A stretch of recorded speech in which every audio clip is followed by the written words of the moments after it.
Good afternoon, everyone. My name is Jonathan Gifford, and it's a pleasure to welcome you to the 6th Annual Forum of the Center for Transportation Public-Private Partnership Policy here at George Mason University. I'm delighted to have you all here. We have a great lineup of speakers and panelists today. Before we turn to that, I'd like to introduce Dean Mark Roselle of the Schar School of Policy and Government, which is our center's institutional home here at the university, and a great source of support to us for which we are greatly appreciative. So without further ado, let me turn you over to Dean Mark Roselle. Mark? Great. Thank you, Jonathan. Delighted to be here, and thank you everyone for attending. Secretary Valentine, welcome to our virtual campus. Belén Marcos, welcome back, and thank you for your service to the board of the center.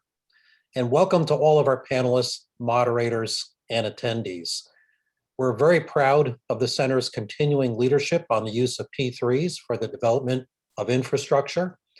And we're also proud of the opportunities the center offers to our students to expand their understanding of the role that research plays in the global infrastructure enterprise.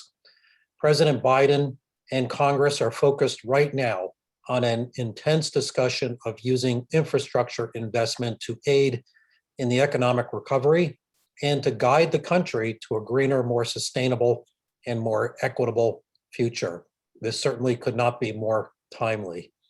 Today's program will provide insights into the leadership that Virginia has shown during the Northam administration, into the progress across our region, into international perspectives, as well as a focused discussion on alternative contracting approaches and how P3s can play a role in achieving resilience and sustainability.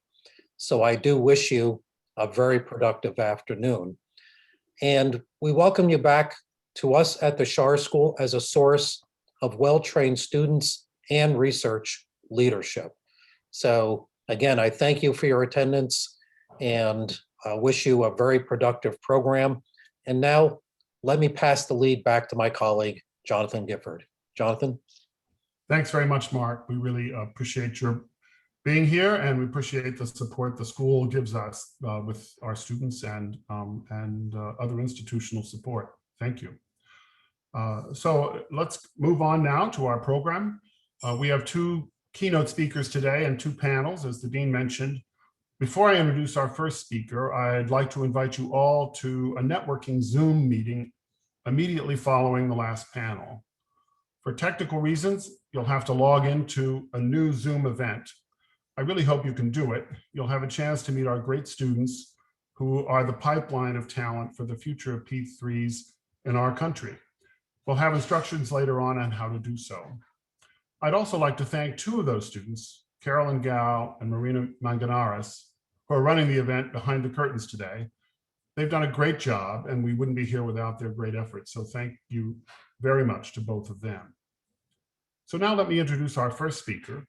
Shannon Valentine was appointed the Commonwealth of Virginia's Secretary of Transportation by Governor Ralph Northam in January 2018. She oversees a $5 billion multimodal transportation system crossing 7 agencies with more than 10,000 employees.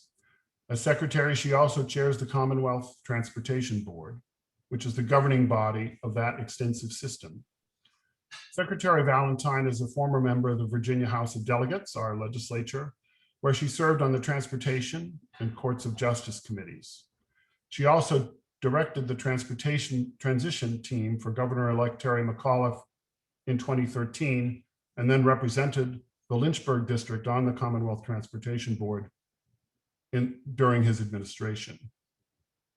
Secretary Valentine is a longtime advocate for creating economic opportunity through housing, transportation, and education. She's received numerous awards, including the 2017 Transportation Woman of the Year Award by the WTS Central Virginia chapter. Congratulations on that. She graduated Phi Beta Kappa from the University of Virginia in economics and from the Sorensen Institute at UVA. She also completed Education for Ministry, a 4-year theology course through Sewanee University's School of Theology. Secretary Valentine has offered to answer questions to the extent time allows. So please submit any questions you might have through the question box in Zoom. Secretary Valentine, we're delighted to have you with us today. I turn the podium over to you. Thank you. Oh, thank you so much. It's really great to be with you and to be a part of this program today and with an old friend, with Belén Marcos, who I hope to be able to see a little bit later. And may I say what an excellent job you all do in preparing students. And I see that as a lifelong process in public affairs and in transportation. So it's so great to know that you are there. I will just open by saying that isn't it a remarkable time that we have been living through together? Looking back, I believe we will have learned many lessons, but none more important than the role transportation plays in people's lives each and every day, transporting critical goods, connecting people to essential food, work, medicine, and now vaccines. And throughout this process and throughout this pandemic, managing the financial implications, which for transportation revenues in Virginia is predicted to be about $638 million in reductions through FY22, which is significant. But I also believe that Virginia has been in a position to manage these reductions because of two very important decisions that were made in 2020. In the 2020 General Assembly, the General Assembly passed the governor's omnibus transportation package. It restructured funding, it tied the gas tax to CPI, a rising index. We introduced a highway use fee for fuel-efficient vehicles. We're creating a pilot for mileage-based user fees. We created the governance for passenger rail and made a commitment, a financial commitment to a true multimodal system. The second really important decision was a budget amendment that was passed during the special session during 2020 that, because of the predicted reductions, gave flexibility to the Commonwealth Transportation Board to put every dollar to work over this 2-year biennium. What it was a cash management system that allowed the CTB to look at the 6-year improvement plan. And for those programs that are allocated funding in the early years of the 6-year window, but did not require those funds to the latter part of the 6-year window, we were able to reallocate those resources, putting that money to work today. And as a result, we did not have to cancel any projects or delay any work or lay any of our workers off. Every project remains in the pipeline over the 6-year window on budget and according to their own schedules. I will say that from my perspective, that was the greatest contribution transportation could make to Virginia's economic recovery and growth. When I came into this position in 2018, our team built a transportation program around 3 main pillars. The first being execution, delivering with excellence. Because of the decisions that were made in 2020 with the omnibus bill and with that budget flexibility, today, as I am making the rounds across Virginia, which happens to also be virtually right now, to all of our transportation districts, I am able to report that in our 6-year improvement plan, FY22 through FY27, we have 3,900 projects in the pipeline, 3,900, with an investment of $21.4 billion over the 6-year planning period. This is important because the stability of this funding and that program is what allows states like Virginia to bring the public sector to a public-private partnership.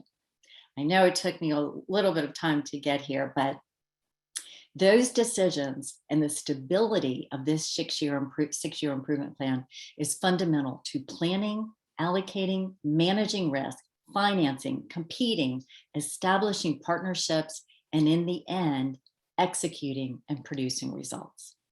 Virginia's been able to manage these reductions in great uncertainty because of this stable platform, which I would like to put in a plug that as we are talking about infrastructure, that the long-term solvency of the Federal Highway Trust Fund is absolutely foundational, and that having a strong federal partner is imperative to transportation and infrastructure really moving forward.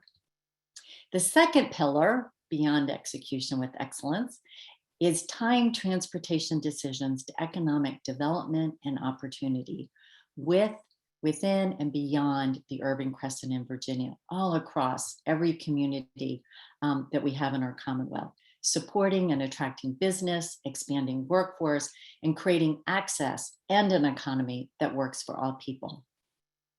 And the third pillar is innovation, not just in technology and application, but in how we think, how we solve problems, and with limited resources, deliver critical infrastructure that increases mobility, improves safety, enhances our quality of life, creates communities in which people want to live, and through these investments, contribute to Virginia being the best state for business.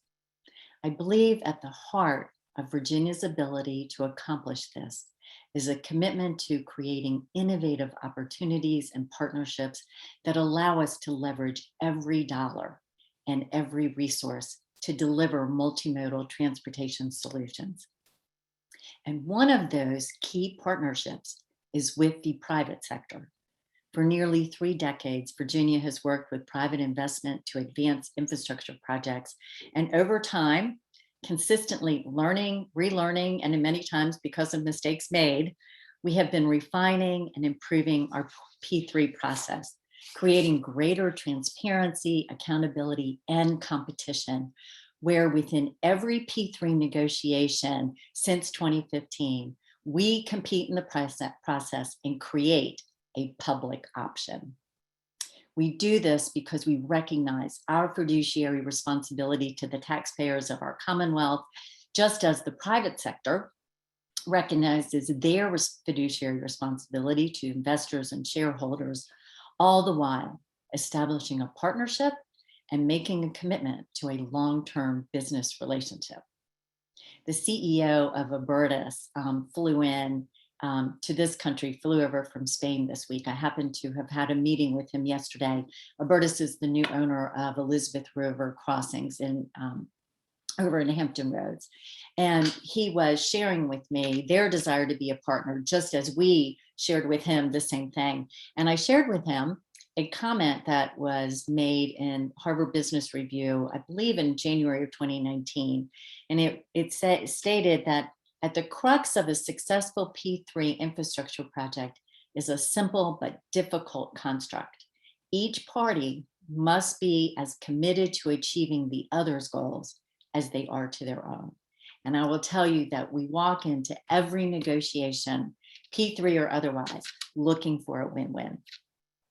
And believe it or not, Virginia has actually been able to do this. In fact, we are recognized as a leader in the P3 process. We've developed 9 P3 projects representing about $11 billion of capital investment, and including about $1 billion of public investment, resulting in additional capacity, reliability, accessibility, and service delivered in the near term while we are all alive, rather than decades into the future, and facing possibly the real fact that in some cases these projects would never be built. Our work has been deliberate with a focus on highways and managed lanes, 95, 495, 395, 66. And I don't know if Belén is listening, but I really thank her when she was president of Cintra for helping us transform 66, which not long ago, I think it was 2015, it was actually named the worst damn freeway, and I say that in quotes, in America. The rating it got was, in quotes, total horribleness, and FHWA data showed that 66 was backed up 7 hours and 15 minutes a day. We can no longer kick that can down the road. I am happy to say that it is on schedule to be completed at the end of 22. And at that time, Virginia will have 90 miles of connected, seamless express lanes in Northern Virginia, delivering reliable transport in one of the most congested regions of our country, moving twice as many people during peak periods, and creating a consistent network for transit and HOV carpoolers. And as we do this, ensuring that we're developing free options for people and negotiating multimodal improvements along the corridors. I will say that our next big step is completing 495 next, the last 2.5 miles along 495 up to the American Legion Bridge, and the Capital Beltway Accord. It is an agreement that was announced by Governor Northam and Governor Hogan in November of 2019 while we were all still meeting in person. And that was their shared commitment to address the American Legion Bridge. Again, one of the worst bottlenecks in the country. Secretary of Transportation Greg Slater and I continue to have ongoing conversations, as does their administrator, our commissioner, our technical, our commercial teams are working, and that will just be a huge priority in addressing that entire region. So as P3s are a very critical, important procurement tool, I will also say that Virginia is creating other innovative partnerships to deliver critical infrastructure. One of those I was just going to mention today is the Hampton Roads Bridge Tunnel on Hampton Roads, the largest transportation construction project in Virginia's history, a partnership between the Commonwealth and the Hampton Roads region, a public-public partnership with Hampton Roads Accountability, with the Hampton Roads Transportation Accountability Commission, HR-TAC, being the major funding partner in this transaction, using funds from the regional gas tax and sales tax. And while this is a design build project, we procured it under a P3 statute because of a competitive process on the use of whether it would be an immersed tunnel or a bored tunnel.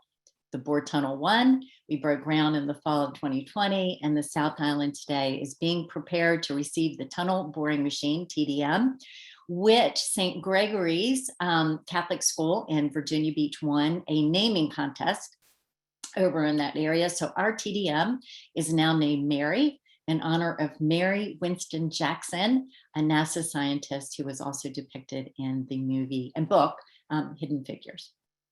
I would love to share with you ideas that we had in creating opportunities along 81, the expansion of the Port of Virginia, and the historic commitment to Metro among DC, Maryland, and Virginia. But I will today, just given our time, share with you a partnership that has been in the news of late, and that is our Transforming Rail in Virginia, a unique multilateral partnership with CSX, Amtrak, and Virginia Rail Express, our commuter rail line. This is a $3.7 billion initiative that will include the construction of a bridge. It's really a program of bridges over the Potomac River dedicated to passenger and commuter rail, the acquisition of 386 miles of right-of-way, 225 miles of track, more than $1 billion of investment of improvements along the RF&P corridor, all in an effort to improve passenger, commuter, and freight operations, to establish a pathway to begin separating passenger and freight and create a vital link in our rail network connecting the Northeast corridor with the Southeast corridor. The first question I always get is, why? Why are you doing this? And I will say that we couldn't do it without having a governor who was truly committed to moving as many people as we can and as many goods as we can across every mode of transportation in the most equitable and the most environmentally sustainable way. And with that as a platform, I will say that since the beginning of our administration, Virginia, with that as a premise, has been engaged in corridor planning studies, beginning with I-81, 95, 64. And it was during the 95 corridor planning study, which I'm sure everyone who's participating today knows that 95 is one of the most congested in the country. I will tell you that even during the pandemic, it's already at 90% of pre-pandemic traffic volumes. But through that study of the corridor, we learned that in addressing congestion, that to construct just one lane of highway in each direction, 52 miles, would cost $12.5 billion. And not only was the price tag staggering and unaffordable, the most sobering part of the analysis showed that the road would be just as congested when we completed construction in 10 years as it was the day we started. It was startling to look at the heat maps on what this would be. And that finding is what led us to rail, where we could develop the capacity for a third of the cost. Working with CSX, who was willing to come to the table with us, I will say after I posed questions in several different ways, the Commonwealth then reached out to Amtrak and VRE to see if they would join us in this opportunity to be phased in over 10 years, which will double Virginia-supported Amtrak trains, providing nearly hourly service between Richmond and Washington, D.C., increasing VRE commuter service along the 95 corridor by 60%, laying the foundation for Southeast high-speed rail along the Southeast quarter of our country, and creating for us in Virginia the opportunity to expand rail statewide, because without addressing the bottleneck across the Potomac River, which is across a 2-track bridge today owned by CSX at 98% capacity, the only rail bridge that there is, we could not expand rail. And so with the demand we have been noticing over many, many years, and even through the pandemic, the Virginia supported routes are at 30 to 50% of pre-pandemic levels today. And with projections on population growth, our concern is that we're doing this too late. So we are moving forward. And this is what I believe is very significant, not just for transforming 95 and addressing the congestion problem, but in transforming how passenger, commuter, and freight rail can work together to really focus on performance and customer service. So it could be a brand new day. Last week, I had the opportunity to accompany Governor Northam to an infrastructure summit in Annapolis, hosted by Governor Hogan. About 30 leaders, Republicans and Democrats, governors, senators, members of Congress, and members of the problem-solving caucus all came together to really seek out ideas about how we could create an infrastructure compromise. And the thought being, if we can't compromise here, where could we compromise? And during the conference, there was a speaker named DJ Grimmon who said, the question is not how large should the package be? The question is, what do we want to accomplish? And that question really stuck with me because I believe it represents the essence of how we approach transportation in Virginia. What is the problem that we need to solve? How do we do it in a smart, targeted, strategic way without predetermining outcomes, looking across a mix of transportation improvements, weighing benefits and costs? And lastly, who are the partners and what are the tools we need to bring together to achieve a solution that is in the best interest of the citizens of our Commonwealth? I happen to be married to a cardiologist, and we have many books on bedside tables, but one is a book called Better, and it's written by a physician named Atul Gawande. And he said, better is possible. It does not take genius. It does take diligence. It takes ingenuity. It takes moral clarity.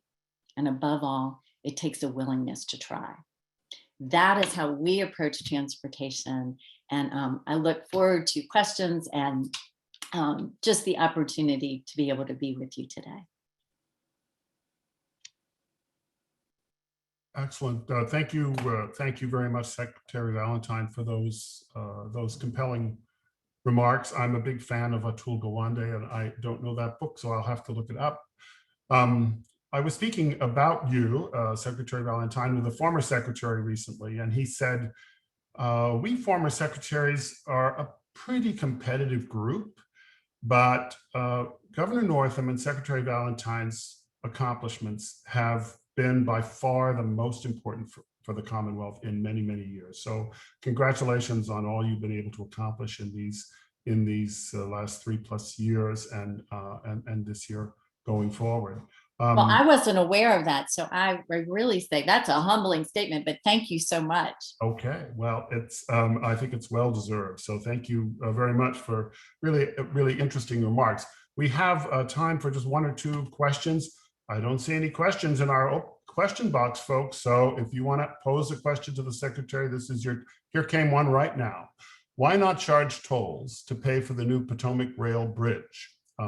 So that is the first question that came up in the box, and I would pose that to you, Secretary Valentine. Thank you for that question, because I do get it asked often, but tolls are appropriate when there is a repayment plan. There's a way for a stream of payments to come through. Today, there's about 80 trains a day. And so at this point, the most important part for us is actually finding a way to, well, we found, was identifying ways to build that bridge. And so we're trying to encourage people to be on rail. We're trying to get people out of their cars. We're trying to get freight onto rail and out of trucks and open up our highways.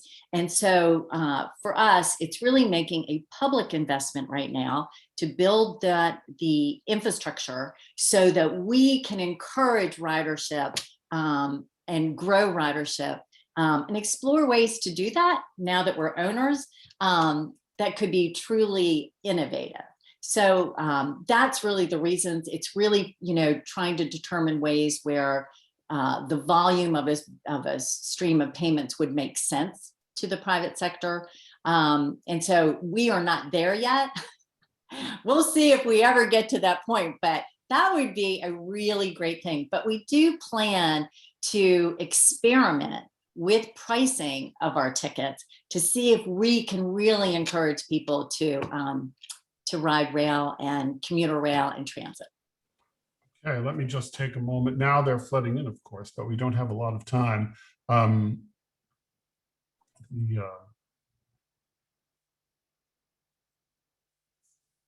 right, now they are coming all in all at once. So let me just look here, because we really have time for one more. I guess a question here. From Sarah Klein, you mentioned that the state prepares a public option to compare with P3 proposals. Have there been any times when the public option has been chosen over a P3 option? Yes. What a great question. 66. We have 66 inside the Beltway and 66 outside the Beltway. And that is really the point of having the reforms. And I was on the Commonwealth Transportation Board. Aubrey Lane was Secretary of Transportation at the time, was that throughout every negotiation, we compete. We run the analysis, we do traffic and revenue, we model so that we know what the cost is to us. It's hard to beat what we could get charged on interest rate. So what could we do? What is the public funding we would need to bring? And our encouragement is, we want you to beat us. We know how we could do it to the best of our ability. How do you beat us? I will also say that it is a check, and it is not accepting numbers or predictions or modeling beyond what we know we can do. And so it becomes a true business transaction. I think some of the real lessons that we've learned that were harder in the early times of the P3 days was trusting everything that came to the Commonwealth and not verifying. So we now compete. If we can do it cheaper, more effectively and efficiently, we will do it. We can collect tolls and we can invest that money. And that is exactly what we're doing on Inside. We take the tolls, we reinvest inside 66 and are investing in many, many multimodal options. We cannot build our way out of congestion. It's going to take all solutions coming together. I love that question. Well, I think we'll have to stop there. We have about a dozen more, but we don't really have time. We have to honor our commitments to our attendees and other speakers. But thank you so much, Secretary Valentine. Thank you so much for having me. Inspiring remarks, and we're so appreciative of your taking the time to be with us today. So thank you for asking. All right. Bye, everybody. Maybe next time I see you in person. All right, I hope so. Yes, we would love to have you come back. Thank you very much. Okay, well, now it's my pleasure to introduce Belén Marcos. Belén is the Executive Vice President of Vinci Concessions, and in that position, the President of Vinci Highways. She's a civil engineer from the Polytechnic University of Valencia in Spain and holds a postgraduate degree in transportation infrastructure from the École Nationale de Ponts et Chaussées in Paris, where she's now based. Until last year, she had served for 20 years in various positions within the Ferrovial Group, in particular in North America, where she had been assigned since 2005, including on the Indiana Toll Road during the Sintra investments there. She most recently held the presidency of Sintra in the US and was appointed Executive Vice President of Vinci Concessions in 2020. So we're delighted to have her here today. As the Dean mentioned, Belén is a member of our Center's Advisory Board, and she's been a guest in my P3 policy seminar class on several occasions. And I'm hoping, even with the time change, that I may be able to lure her back when I teach that course again this fall. So without further ado, let me turn the stage over to Belén. And thank you so much for being here, and good evening in Paris. So if that's where you are. So thank you very much. Hi. Hello, everybody. Surprisingly, I'm not in Paris. I'm in the US. I came for a visit, so this works very well.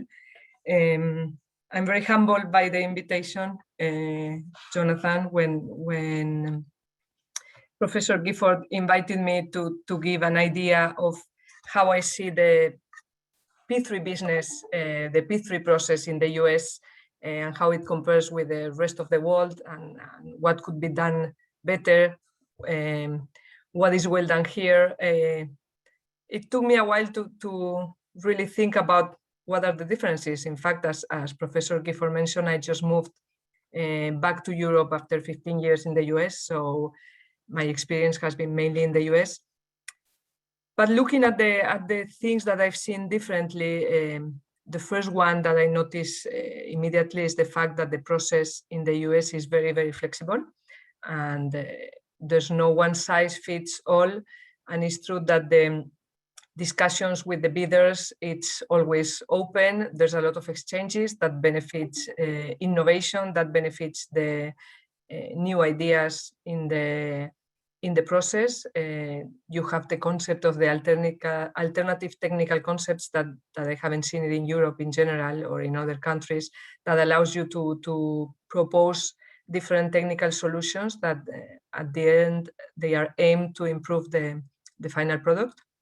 In Europe in general, you have much more restricted projects, and you have to bid for a base scenario and a base design.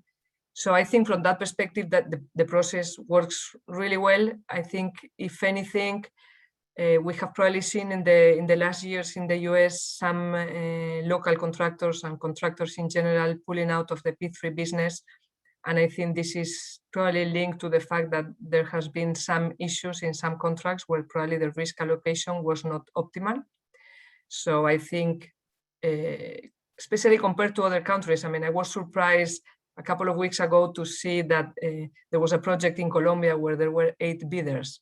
So in the US, this is very complicated, especially for big projects. So I think one of the things to look at is probably make sure that depending on the type of project, especially for mega infrastructure projects, the risk allocation has to be very well defined. Otherwise, that jeopardizes competition. And on the other side, the other downside of this process is that it ends up being much longer and much more expensive. So, and it's more subject to the political cycles. So I think what is important is to try to streamline the process and especially to maybe be able to compensate the bidders who do not win the project, to compensate for the costs, because I think that also limits competition, especially considering that some bidders might not even look at projects, because if they don't think they have a chance, it's not worth for them to spend the amount of money needed for a process in the US. Another positive aspect that I've seen in the US is the fact that in several states where there has been a clear leadership, and Virginia is one of them, but I can name Texas or Georgia or Maryland, if there's a leadership that really wants to develop infrastructure, if there's a will, there's a way. That's clear in the US. Unfortunately, the other side of it is that in places where there hasn't been a clear leader, a clear political champion, projects have not happened. And we all know that the relationship with the stakeholders sometimes is complicated. It's hard to make sure that everybody that everybody's concerns are addressed, and that's something that takes political will.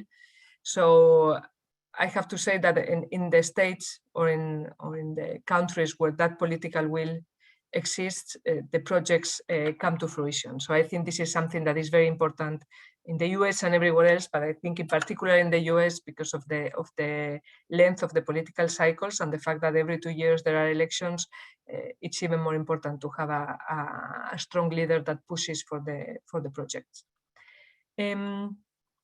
Another thing that I noticed is that the US is in general very fiscally responsible. Most of the projects that are developed are needed and really needed. There are no white elephants. This gives trust to the government and to the system. The reality is that we've seen many countries, especially in Europe in the early 2000s, where there was a construction boom, especially with subsidies coming from the European Union. And some of those projects that were built were not necessarily the best way to invest. At the end, those projects are there and they are going to be used, but the reality is that it was probably not needed at the time they were built. The US is quite the opposite. In fact, I have the impression sometimes that in some places, investment in infrastructure is seen more as an expenditure than as an investment.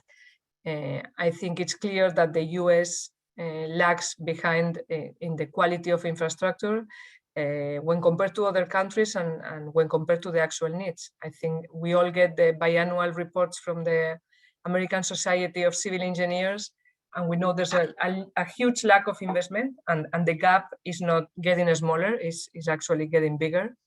And I have the impression that that current approach of the pay-as-you-go does not really work. There has to be an acknowledgement that the investment in infrastructure is actually investment in growth, investment in the people, and that it creates jobs. And we've seen in the places where there has been investment in infrastructure and in mobility, we've seen higher growth than in other states. So I think right now there's a big opportunity considering the sanitary crisis that we're living and the fact that everybody's going to want to boost the economy. I think there's a good opportunity here to invest in infrastructure to activate the economy, and especially to use the private sector investment capabilities, not only from a skill set perspective, but also from a funding perspective. So I hope this is going to change with the new infrastructure plan. On that line, I find that the US, in the US, the infrastructure, and in particular transportation infrastructure, has been very reliant on funding from the federal government. I think that at the federal government, there's always an acknowledgement that something needs to be done, but there has always been a lack of consensus about what to do. I remember the joke from the previous administration where they would use to say every day is infrastructure day.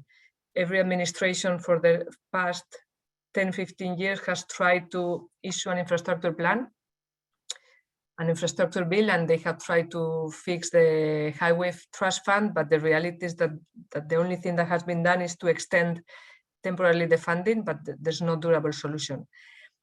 I hope this administration succeeds, but the reality is that this situation creates certain dependency on the states. I think the states feel that they have to wait to get funding from the federal government, and that prevents them from finding solutions for themselves. Some of them do, some of them don't. And even if there are great programs like TIFIA and the private activity bonds, the reality is that until now TIFIA has been typically underutilized. Right now is probably not the case, but for many years it has been underutilized, and the PABs are just now reaching the cap. But this is clearly not enough to promote infrastructure development. So there has to be a way for the states to find their own sources of funding, and especially to try to use the private sector to the maximum extent possible. Because otherwise, while states have the expectation that the money will keep coming from the federal government, I think this is going to be a challenging task. And then I have a couple of more remarks, probably not as important, but that I found interesting. The first one is the fact that the US is ahead of many countries in the use of technology in transportation. It might seem obvious for someone in a country where you can basically drive in a toll road without having to pay to stop at a toll booth, and you can drive in any state, either with a transponder or just with your car, and you will get a bill. This is not so obvious in the rest of the world. The reality is that even in Europe, where they have transponders, most of the toll roads still have toll plazas.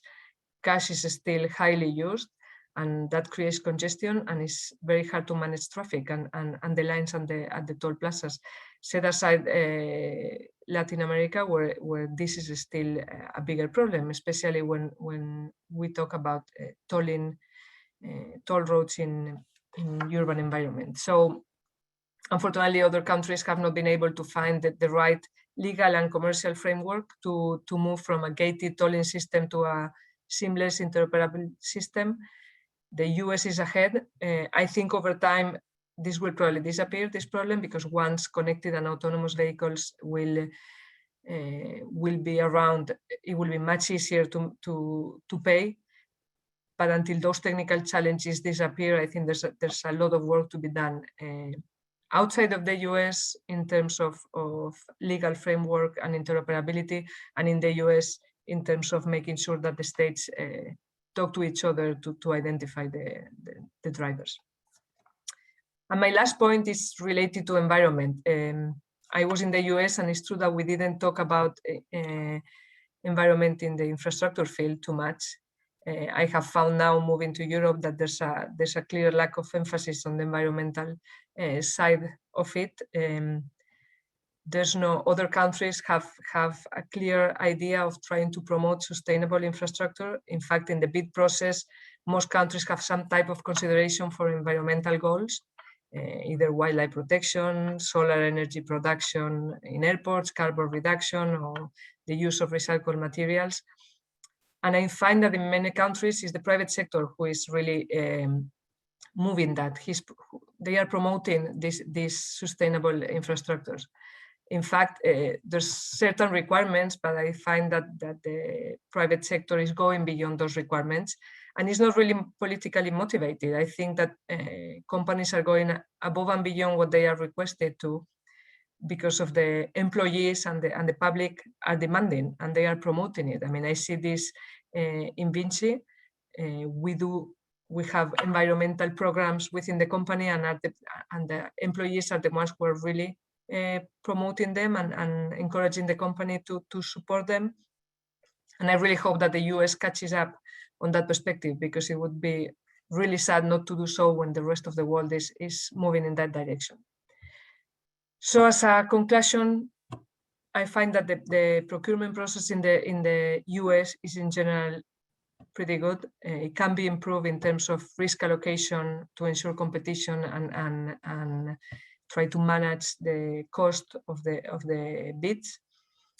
There is still a challenge, I find, in understanding the importance of the infrastructure as an economic driver of growth, and the fact that the private sector can be a big part of the solution. And finally, I think we need to pay more attention to promoting sustainable infrastructure, because that's really what people are demanding, what the new generations are demanding, and what the world is moving towards. So with this, I'll let you for comments if you have any, or for questions. Thank you.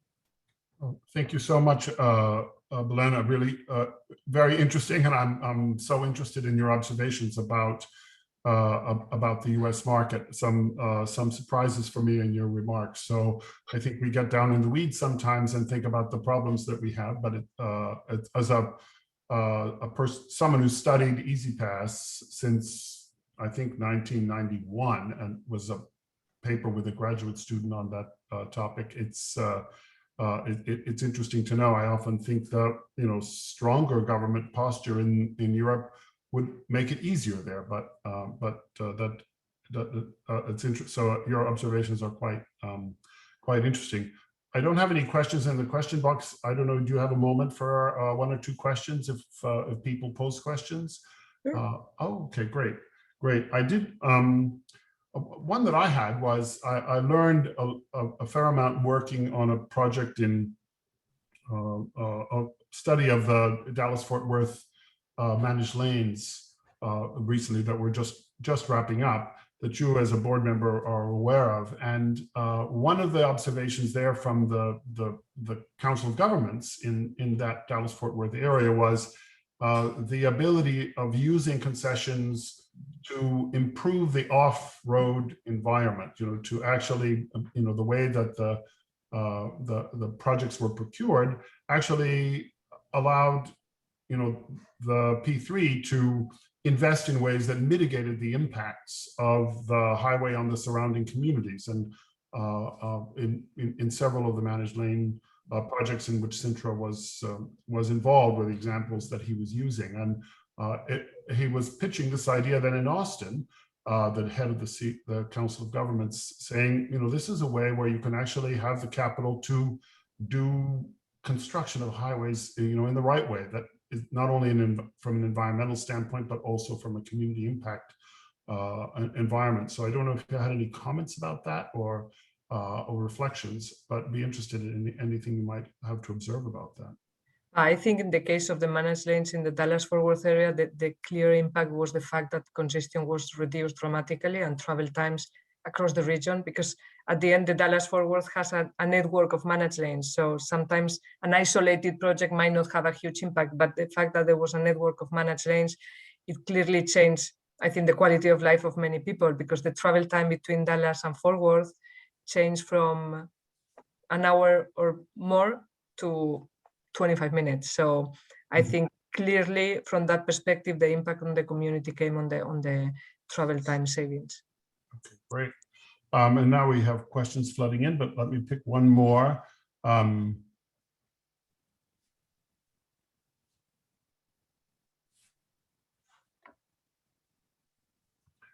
Here's one from Adam Millsap. What is an example of a country that does a particularly good job involving the private sector in infrastructure that the US should learn from?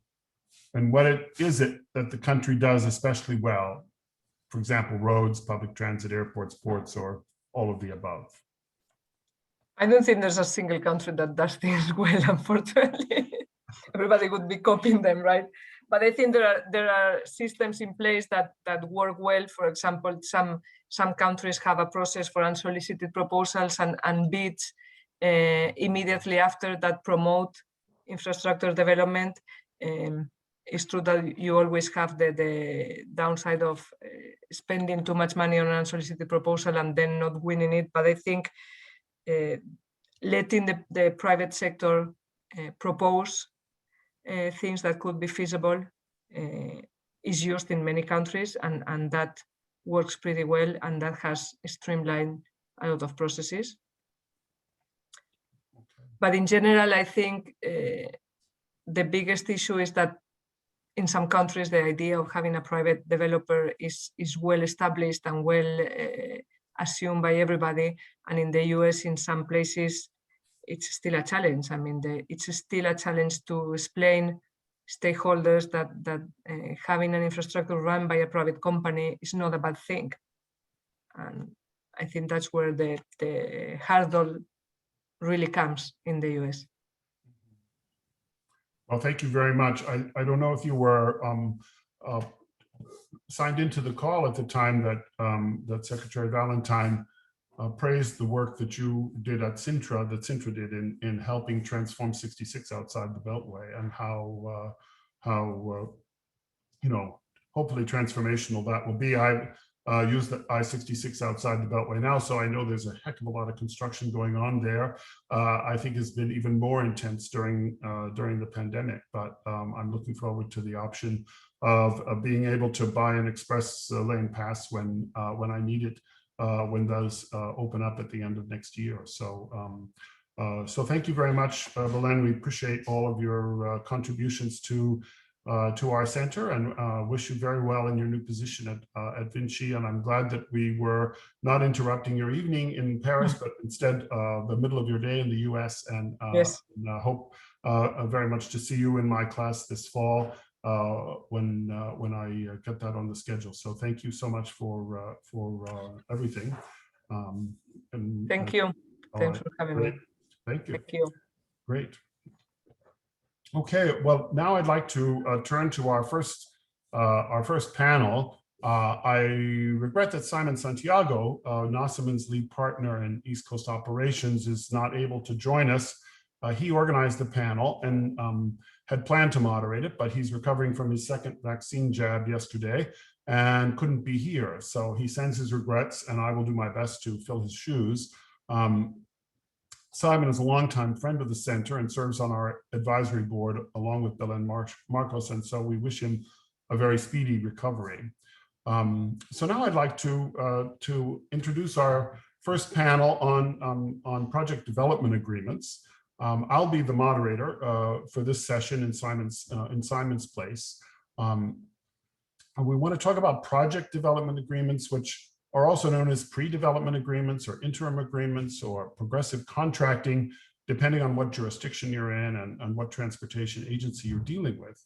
But whatever you call them, these agreements share a common feature of selecting a P3 developer early in the project delivery phase to assist on a variety of tasks, including finalizing and mitigating risks that may be encountered during the full design, working construction or operations and management of the project. And once these tasks are completed, then the parties negotiate a fixed price and schedule for the project with various off-ramps that the parties can use if they can't reach an agreement. For those following market trends, it appears that more and more states and transportation agencies are exploring the use of project development agreements to deliver P3 projects. So we put together this panel of industry experts with the help of Porter Wheeler and Simon, of course, to talk about their experience with PDAs and perhaps offer some insights on why the P3 market may be moving towards this form of innovation and project delivery.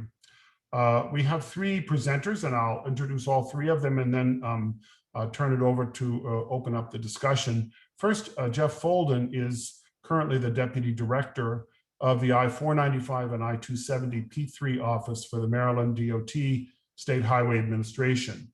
Prior to this position, he was MDOT's, the State Highway Administration's Chief of Innovative Contracting, excuse me for stumbling there. Not surprisingly, Jeff is going to talk about Maryland's process of procuring a pre-development agreement for the I-495, I-270 P3 project, which is currently in process. Second, Andrea Warfield is a vice president with Fluor and responsible for infrastructure operations and maintenance for Fluor globally. She'll share with us Fluor's experience using PDAs in Virginia and her own thoughts about the advantages and disadvantages of using PDAs. And finally, Amando Madan is a George Mason alum in economics, I'm proud to say, and also has an MBA from Duke University. He worked several years on Wall Street and spent the last 20 years doing P3s, including about 14 years at Skanska, where he led their project finance group and many of their development projects, including several international ones. Amando's been treasurer of the Transurban North America group for the last 2 years, and he's there led a project finance group and worked on several development opportunities as well. Amando will talk briefly about his experience internationally with PDAs and then offer his observations on some of the issues and topics raised by Jeff and Andrea. So with that, Jeff, let me turn it over to you. And thank you very much for being with us today. All right, thank you very much. So today I'm going to discuss Maryland's 495 and 270 P3 program, why we chose to go with the progressive P3 or pre-development agreement for our first phase, the factors in making that decision, and some of the unique issues we dealt with in developing the solicitation process. Slide 2, please. So for those who aren't familiar, I just want to go over what the 495 and 270 P3 program is. It's the largest initiative under Maryland's traffic relief plan, which is looking to reduce congestion statewide in Maryland. The P3 program includes the entirety of 495 in Maryland and 270 from the Capitol Beltway to I-70 in Frederick, which is over 70 miles of highway improvements. It extends across the American Legion Bridge, where It ties in with the I-45 Northern Extension, or NEXT project, that's being currently developed by the Virginia Department of Transportation. And it'll be a seamless tie-in and extending the express lane system from Virginia into Maryland across the bridge. So we've studied both as a state and at the regional level express lanes in Maryland, but have only implemented a small portion. We have express toll lanes in Maryland on I-95 north of Baltimore, and they've been open for about 7 years and been very successful in reducing traffic up in the north of Baltimore. And those lanes are actually being extended now as part of our traffic relief plan. We also have the intercounty connector in the Montgomery County area in the National Capital Region, which connects I-270 and I-95 corridors. Even though this isn't express lanes, this is a variable price time of day toll road. So we've seen good success with both of these projects and congestion pricing. And we recognize the need for this express lane system in Maryland really for 20 years or more, but we really have not been able to advance it because of a lack of funding until we really started looking at this P3 model. And here you can see on slide 3, we established our program to move forward focused on performance and outcomes. So from the very beginning, we established our 5 high-level goals of the P3 program, which included reducing that severe congestion on the highway corridors, minimizing encroachment and impacts beyond the existing roadway by prioritizing reducing impacts to property, community, environmental resources, delivering solutions that will result in no cost to our Transportation Trust Fund, accelerating that overall program delivery by using the P3 method, and optimizing opportunities for the innovative approaches from the industry in addressing these other goals. So these goals have just established the foundation of our program, and we continue to advance these throughout the development and delivery processes. Next slide, please. So to deliver the program, we knew it would have to be broken into multiple smaller, more manageable pieces, considering construction capabilities and resources and private financing and equity availability. We did consider multiple options for this program. So initially we were focused on breaking the 70+ miles into about 5 separate fixed price sections. So we thought at the time that would be the best approach to maximize value with the competitive tension of the industry. But we did have some concerns about the potential to have potentially 5 different operators on these 2 roadways and how they would interface and how that would work with the customer experience. But we thought we could minimize some of that risk with our Maryland Transportation Authority, who's our tolling agency, providing the customer service and collection of tolls like they do on the other toll facilities in Maryland. But as we were moving forward developing our first fixed price solicitation, we had some political opposition to a certain portion of the first phase. And we saw some challenges with P3s in Maryland and across the country, which made us take a pause. So we were concerned about the changing dynamic in the industry related to P3s, as we saw some companies pull out of the market due to what was perceived as unbalanced risk share with the private sector. We also had our environmental process, which was still at a very early stage, and we had not even identified a preferred alternative yet for that EPA study. So we did consider a progressive P3 or pre-development agreement early on, but all these circumstances that were going on at the same time made us really reconsider this option to see if it was the best way for us to find the right long-term partner and be successful in delivering this first piece of the system. So this led us to refocus the first phase on the Western corridor from George Washington Memorial Parkway in Virginia, tying into the next project, going up the I-270 all the way to I-70 in Frederick, as it has the strongest political support. And we also decided that this progressive process will provide us the best opportunity to find that right long-term partner to exceed our goals and address some of the challenges we have with the environmental process, and also maximize overall competition in all aspects of the P3. That includes the design and construction, the financing, and the operations and maintenance. We saw this progressive process as the best way to provide enhanced collaboration, which was something we were strongly looking for. Having that strategic partner to provide that definition around the phase, also minimize and avoid certain liabilities that MDOT would have with preliminary design, such as sparing liability, and to better address adherence to schedule and cost once we get to a fixed price and schedule. But even though we decided to go with the progressive process, we recognize that any progressive process still has challenges we would need to think through. Next slide, please. So it's also important to note that phase 1 is being advanced under 2 separate environmental studies. So phase 1 south, which is the George Washington Parkway to I-370, where the intercounty connector comes in, is part of our ongoing managed lane study that issued a draft environmental impact statement about the time last year we issued a short list. And we also released the draft RFP for phase 1 at the same time. And during the solicitation process for phase one, we hadn't actually identified a recommended preferred alternative for that environmental study, which added to some additional challenges with the solicitation process. And phase north, which is 370 to I-70, is going to be under a separate NEPA study, which hasn't begun yet. We're just in the early pre-NEPA stages. But we wanted to have our phase developer partner in developing the work for advancing the study so we can maximize efficiencies in developing and delivering a financial viable solution for that northern corridor.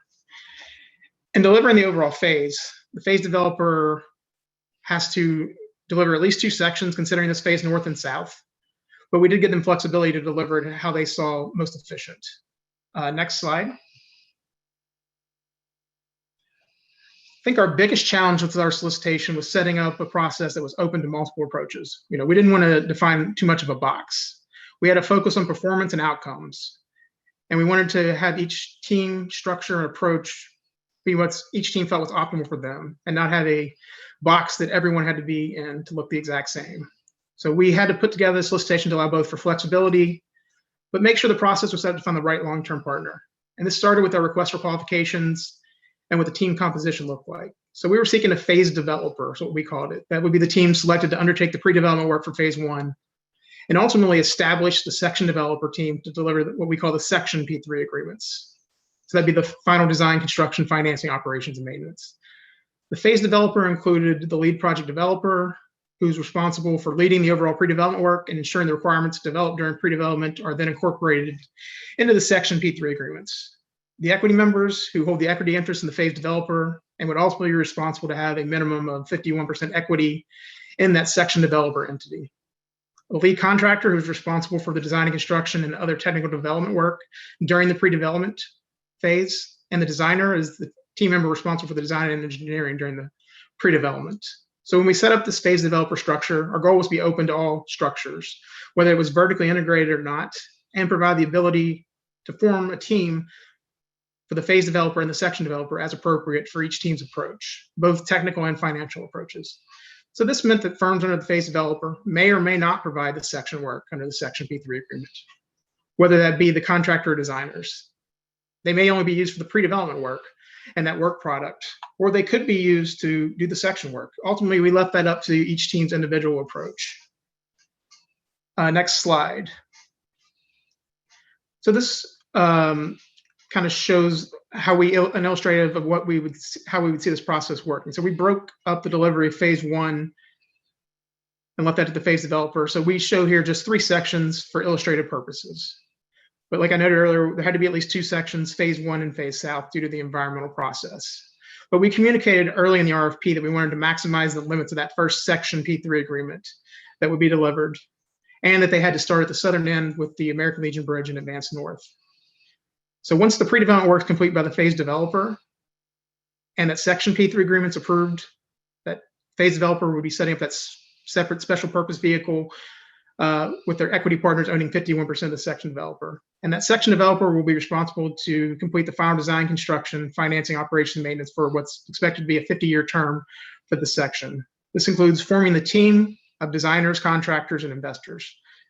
So I noted there's no requirement to use the same designer from pre-development or the same contractor from pre-development, only that the equity investors own 51% of the section developer. And this phase P3 agreement's going to last 10 years. That allows the developer the time to fully develop the 37-mile corridor and agree to the section P3 agreements in their entirety. And once all the section P3 agreements have been agreed to, the phase P3 agreement would be complete. Next slide, please. So we really built our process for soliciting this phase developer based on what we've done over our design build program and our construction manager, general contractor, CMGC programs over the last 15 years. Any best value procurement, whether it be design build, progressive design build, which we've done both, CMGC, P3, it does bring certain challenges simply due to the fact there's discretion and business judgment in determining what the best value is. And while it's a challenge in fixed price environment, it's even more challenging in this progressive process, since there's no real fixed price in the end to compare to. But what we learned from our design build, both fixed price and progressive, and CMGC, is really the most important thing we need to do as an owner is define the process, communicate the process, and follow the process of the solicitation. And that's exactly what we did here. The pre-development work and financial proposals were considered equal in determining the best value to the state. And we rated the pre-development proposals qualitatively, and we scored the financial proposals numerically. And we did each of those separately. And no one in the evaluation committee knew the financial scoring until such time the technical ratings were complete. And then we used a trade-off analysis to determine what the best value to the state was. Next slide, please. So we clearly defined the evaluation criteria and sub-criteria to be responded to in the pre-development work proposal. And you can see the criteria on this screen, the evaluation criteria. We tied those to the overarching goals of our program. We also provided the weighting for each criteria and the sub-criteria in the RFP, critical being 3 times more than important, significant being 2 times more than important, and then important criteria. And then the evaluation committee assigned adjectival quality ratings to each sub-criteria and criteria. Then ultimately the pre-development work proposal using adjectival ratings of exceptional, good, acceptable, and unacceptable, with the ability to use pluses and minuses for the exceptional, good, and acceptable. And on the next slide, the financial proposal evaluation criteria was probably our largest challenge, considering we don't have a traditional final price. But we wanted to use the competitive tension of the solicitation process to maximize the financial value to the state while minimizing future negotiating points during the progressive process. We defined financial criteria in the RFP and the maximum that may be submitted as part of the financial proposal and no floor of a minimum. Proposers needed to best manage all the financial risks within these percentages, as they will be used in the final negotiated pricing between the state and the phase developer.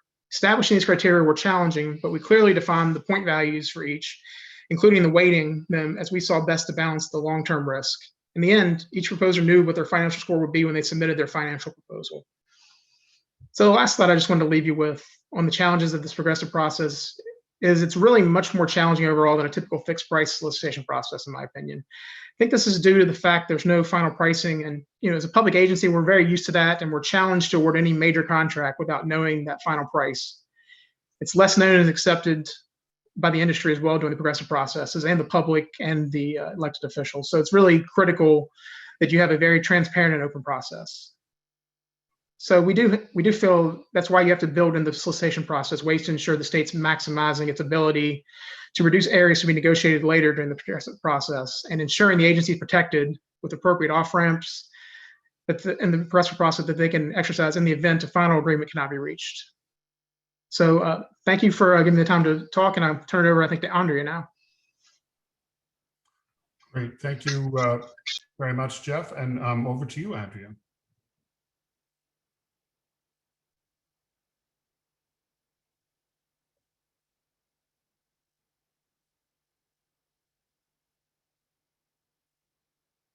All right, Andrea, are you there?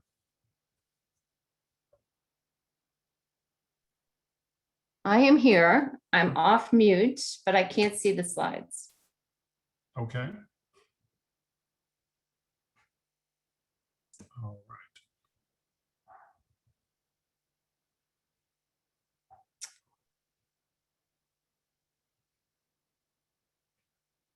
Perfect.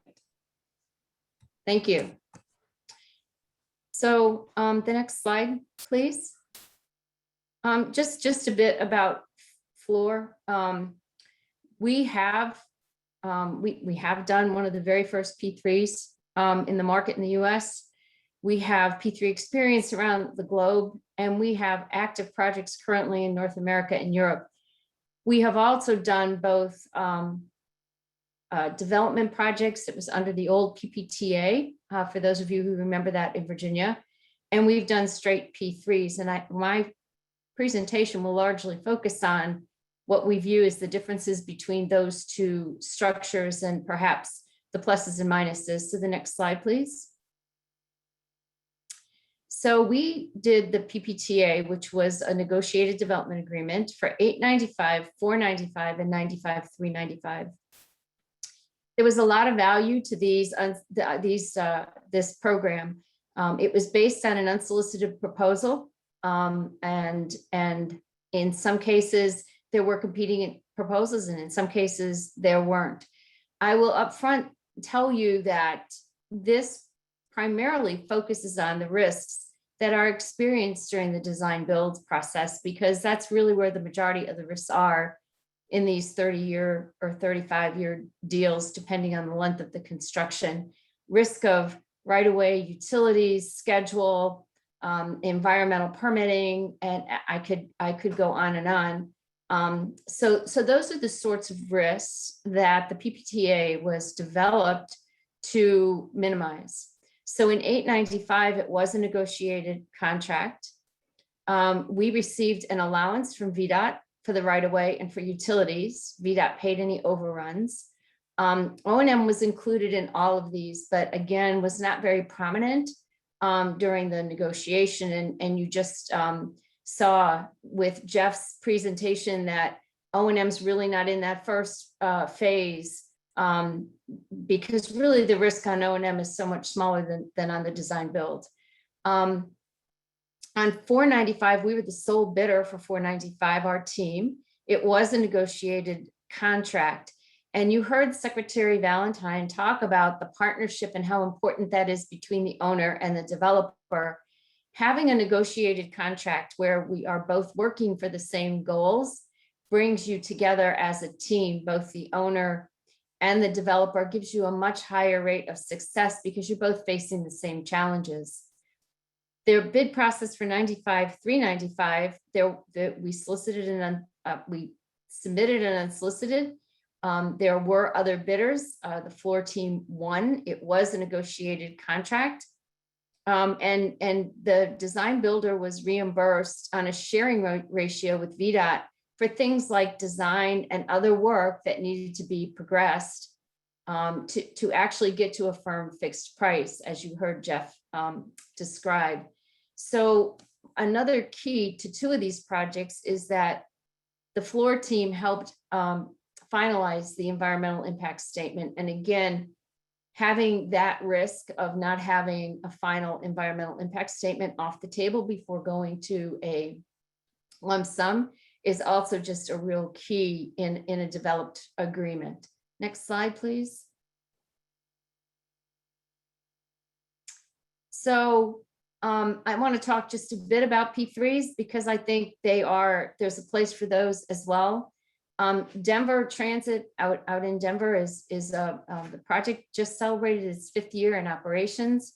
In that particular project, design build retained the risk for utilities, permits, and regulatory approvals, and the owner provided the right-of-way. As all of you know, the right-of-way can be a real schedule issue on these projects. Denver, with its 5 years of operations, is currently exceeding the goals of the performance goals of the contract. So it's a real success story. Purple Line is probably more infamous than famous.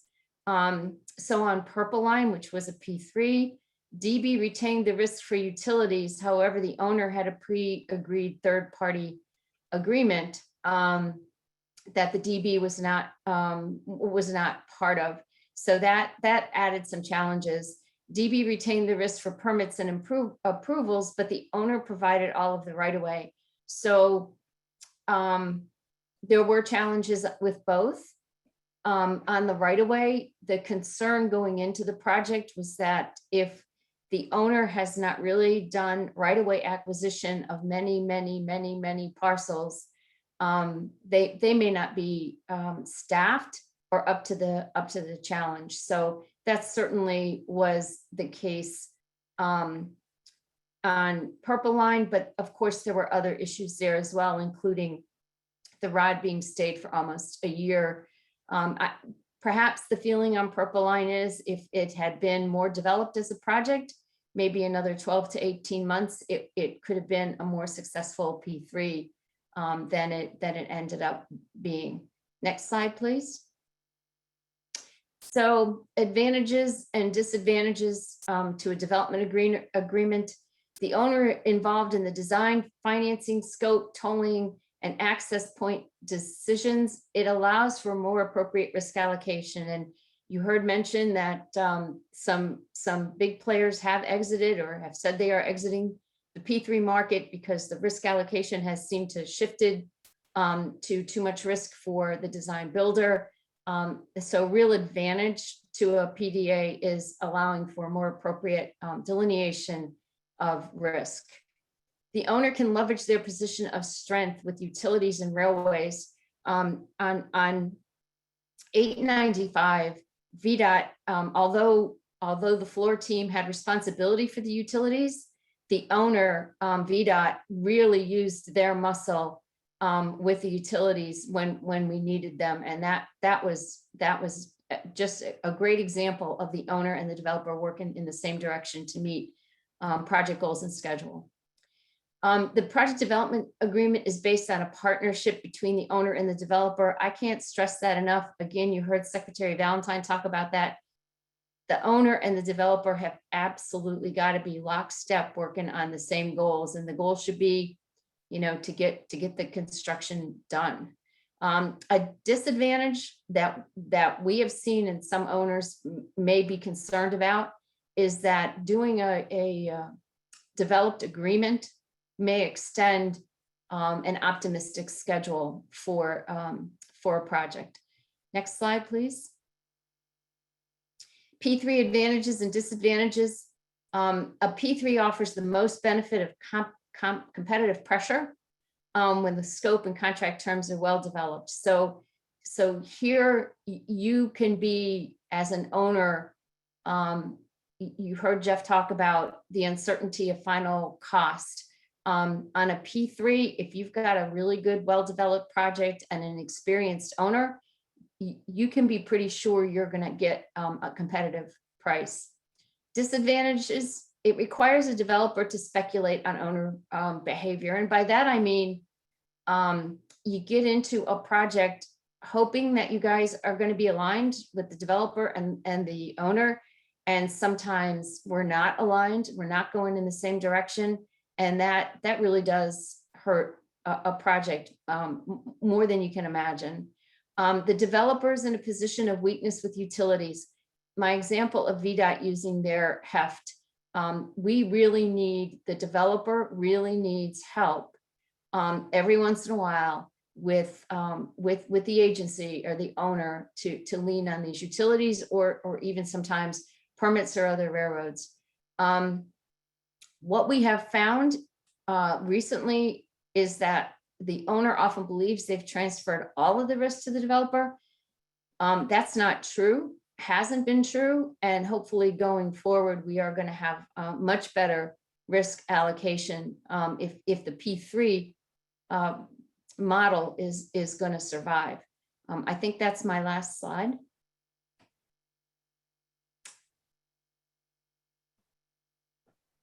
Excellent. Thank you so much, Andrea. And let me turn it over to Amando at this point. And Amando, please take it away. Thank you. Thank you, Professor Gifford.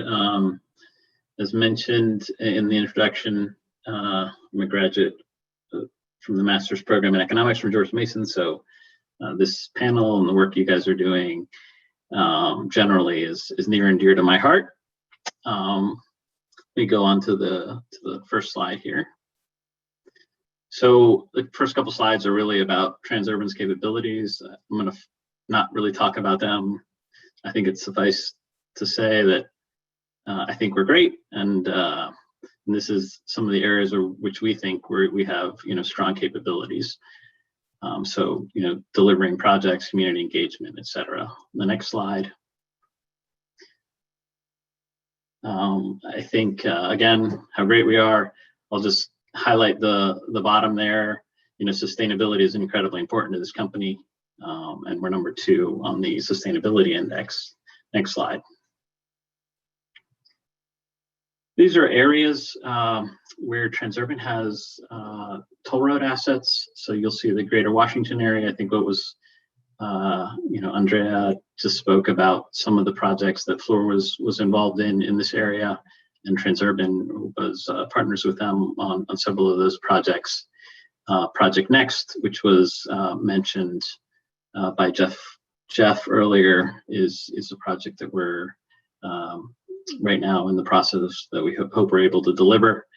And then obviously in Maryland, we're working with Maryland on hopefully delivering the project there that Jeff was referring to. But we also have projects in Australia, many of our projects, and Canada as well, in Montreal. So going to the next slide, in my experience has been working a lot in the US, but also working abroad. And I liked some of the questions earlier about what were some of the strengths of other countries with respect to some of these projects. And I'm going to just really, these are 3, in my view, success factors for a successful PDA process. And I think the first one really is clear goals for the project.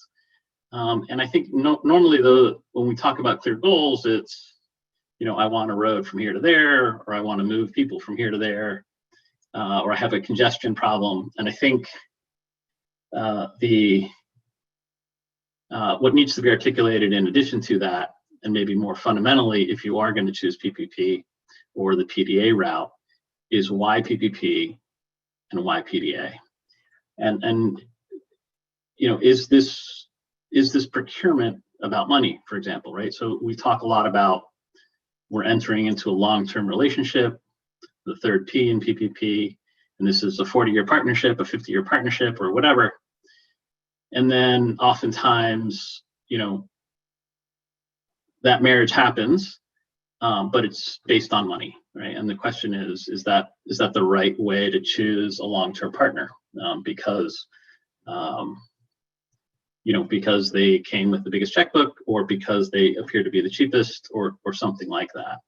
So I think if you're going to go down the PDA route, or frankly the PPP route, it's really important to articulate exactly what I'm trying to do here, and what value I'm trying to get. I think, as Jeff pointed out on his slides, I think Marilyn did a really good job of saying these are the goals of this project, and this is why we're going the PDA route. So I think that's really important. But as Andrea pointed out, if you're trying to get speed, maybe PDA isn't the fastest way. However, if you're trying to mitigate risks, if you're trying to establish a long-term partnership, or if you're recognizing that the value of a long-term partnership, looking for innovation, ideas, how to deliver this in the best, most efficient way, then perhaps PDA is the right way to go. I would point out here, I think Chile does a very good job. I worked on a couple projects in Chile. I think they do a very good job at fostering some of these things. So a lot of the infrastructure, a lot of the road infrastructure around some of the major cities, but also around some of the mining areas, et cetera, have been delivered via PPP. And they have, so the first thing that I think is interesting about the way they do it is they have a very robust unsolicited project, very robust unsolicited, if you will, proposal mechanism. And I think in the US, we could probably learn a little bit about if that's something we want and how to do it. So one of the things that they do there is you can submit an unsolicited proposal, and you usually submit. It's a multi-stage process, but you submit kind of high level. This is what I think would be a good idea, and this is why. And if it's accepted at that high level, you submit a bond, do some more work, and submit kind of more detailed drawings, more detailed traffic and revenue study if it's a toll road project or something like that. And as you continue to do this work, you're basically guaranteed to be reimbursed by the state or by the other bidders as a result of the process. So there's kind of a guarantee that the process will go forward. If it does, you'll be reimbursed through the process, but if it doesn't, you will be reimbursed by the state. And then what ends up happening is, to the extent that the project goes forward and gets bid, you receive a bid credit on the winning criteria. So that the bid credit, depending on the size of the project, maybe 3%, 4%, 5%. So if ultimately the winning bidder bids 100, or I'm sorry, the highest bidder bids 100 if it's a price shootout or more or less of a price shootout, and you were the unsolicited proposer and you ended up bidding 99, you may win because you have a 3% bid credit, so you're going to end up paying 99, but having won because of the bid credit. So it's a way of incentivizing unsolicited proposals, with at the same time not making that bid credit overwhelmingly favorable to one bidder. So there's lots of competition, but on the other hand, there is some advantage to having developed the unsolicited proposal. I think there's a couple other things that they do that are fairly innovative. Like, for example, on a lot of toll road projects, the length of the concession basically adjusts depending on how much traffic has been realized.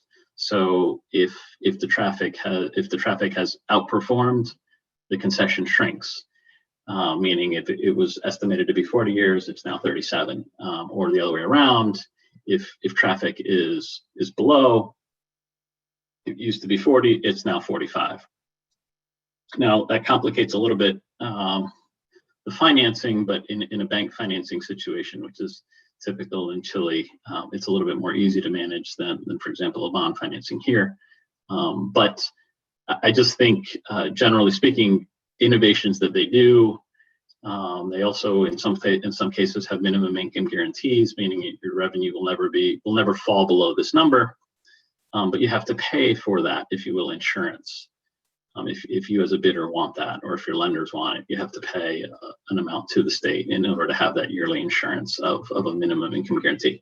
Anyway, I think they do a lot of innovative things there, and I think there's probably some of those that we could learn from. The second, I think, really important point for successful PDAs is really having confident and competent counterparties. Now, I mentioned competence.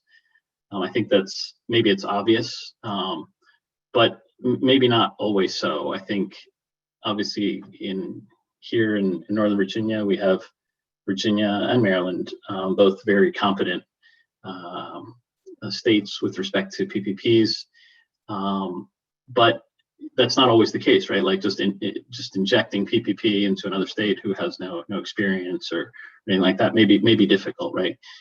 Because I think sometimes those states, or maybe even some states who maybe have even some competence as well, are often maybe just looking for a risk transfer, a complete risk transfer, or a big check, or hey, I have no money, I'm not sure this project works, let me put it out to the private sector, which isn't always the prescription for a successful project. In fact, I would say the opposite. It's probably a prescription for disaster. But competence where you have both sides of the equation, both on the private sector and on the public sector, understanding what the range of outcomes could be and the risks associated with those outcomes. So from a traffic perspective, from a DB perspective, environmental, community, do both sides understand what it's going to take to deliver this project and deliver this project successfully for 40, 50, 60 years. And then I mentioned confident here as well, because from a political perspective, this is not for the faint of heart, right? There's going to be a lot of naysayers. There's going to be a lot of people who are opposed to the project for this or that reason and want the project to fail, perhaps because it wasn't their chosen procurement method, or they think we should have rail through here instead of cars, or both instead of one or the other. So I think confidence from the procuring authority that no, this is what we want to do. We've aligned. We have a clear goal here. We've aligned the politics, and we're going to go forward. And we're going to go forward with the PDA because we think this is the right way of doing it. versus a, perhaps a hard bid or no PPP at all. And sometimes that's that confidence can get wobbly. But I think it's fundamental for a successful PDA project. And again, I think when I think about, for example, Chile or Australia and how they conduct a lot of this, it is a very kind of confident, we've decided, and this is the reason, and everybody gets behind why we're doing it this way versus some other way. And fundamentally, people are about results. So if it delivers a successful result, I think people can understand and get their heads around. And Belén mentioned earlier,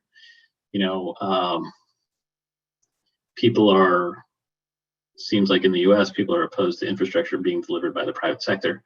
And I do think that that's somewhat true. But I would say, I think that the infrastructure that there's opposition to is probably related to roads. Because by and large, we receive most of our infrastructure from the private sector. I think we receive, housing and, cable TV and internet and, oil and gas, and lots of infrastructure is delivered privately. But, for whatever reason, 10 inches of asphalt or whatever it is that shouldn't be. That's more important than some of those other things in some people's minds, and therefore that shouldn't be. But obviously in other countries, maybe that's more accepted. But perhaps some of the other infrastructure delivered via the private sector is not. Anyway, a confident procuring authority, I think, is incredibly important for especially a PDA type situation. And then finally, I think with respect to PDAs, it's really about risk reward, in my view, right? So in my view, a non-PDA procured process probably has a wider range of outcomes. So the private sector could do very well, having won this bid in, if you will, at auction, or the project could flame out spectacularly. And that's not to say that couldn't happen under a PDA process, but I believe that range of outcomes is a little bit tighter. And I would say that from a public procuring authority, to me, that would be much more appealing, right? Meaning a tighter range of outcomes. Because successful projects in a kind of a hard bid situation, if it's too successful, the public authority looks bad because they should have kept more of the upside, or they shouldn't have ever put it out to bid. And if the project underperforms and goes bankrupt, for example, even if the public sector is insulated, like in several of the bankruptcies that have happened in the US, they still look bad, right? So kind of on either side of the spectrum, public authorities are running risks, right? So from my perspective, a PDA process reduces some of that volatility, or should reduce some of that volatility. And to Professor Gifford's question before about why is this picking up steam in the US, and should people be considering this? I would say if what you're looking for, in addition to kind of some of the other things mentioned, like a long-term partner, these sorts of things, if in addition to that you're trying to reduce the volatility around outcomes, this to me strikes me as a way to do so. Anyway, I will stop talking now and pass it back to Professor Gifford. Great. Well, thank you. Thank you very much, Amando. And if we can bring our other panelists in onto screen, I'm not quite sure how that works behind the scenes, but Carol and Marina, we have just a few minutes for some discussion, and maybe I'll just jump immediately to what Dean Moselle referred to in his remarks about our infrastructure bill, and maybe ask Jeff and then Andrea and then Amando, any thoughts about what role you feel we should, what role P3s and PDAs in particular should play in any infrastructure bill that may be passed. We've had very very ambitious numbers presented for that bill, and a fairly broad range of things that are being included as infrastructure. So Jeff, maybe over to you to ask, what do you see the prospects for P3s in this coming round of infrastructure, and anything particularly around PDAs in particular? Well, I would hope that any infrastructure bill will be looking at ways that we can generate additional revenue sources and funding, not just looking at the traditional transportation funding, but things like whether it be generating new revenues and or private sector investment, and ways that we can leverage that to deliver more bang for our buck in the end. We also need to look at our financing tools that P3s need to use, things like PABs, and make sure that allocation's increased. And I think also looking at Build America Bureau and TIFIA, is there ways that we can expand TIFIA, whether it be the amounts available or the amount per project? I think all those things would really help generate infrastructure investment in the country and spur economic development. And I mean, as far as PDAs, certainly should be allowable and something on the table, whether it be a project that's already in a PDA and trying to get its final financing closed, to utilize that and incentivize things like that, where you have that committed section, that committed schedule and pricing readily available, and you have not only potentially a shovel-ready project, but one that's a project that's really needed and been needed for a long time. Thank you. Let me turn it over to Andrea and ask same question, particularly the issue of PDAs. Are there barriers to PDAs in federal policy that should be addressed, or things the feds could do to make this an easier process that might be included in an infrastructure bill? There are probably some less stringent federal guidelines that could help PDAs. And I certainly think PDAs need to be one of our tools. I think for projects exactly like the Maryland project, that's very, very large, that is very complex, I think it's a great solution to get many contractors involved and still have an overarching look at the whole program, which as Jeff pointed out, you don't want to have 5 operators on the road. That's inefficient. I do think there's a big play for P3s as well. I think projects that are very well developed with experienced owners, I think can benefit from a P3 where there's some competitive tension and some innovation as well. So I think both of these tools are good tools to have in our toolbox. I would say that because we haven't probably done a PDA on the scale that Maryland's doing it, we may find out that there are some rules or restrictions that the federal government may need to look at to help us progress these without too much red tape. Okay, Amando, any thoughts on that particular question? Yeah, I mean, maybe it's answering a slightly different question, but there's definitely things that the federal government could do to encourage PPPs, right?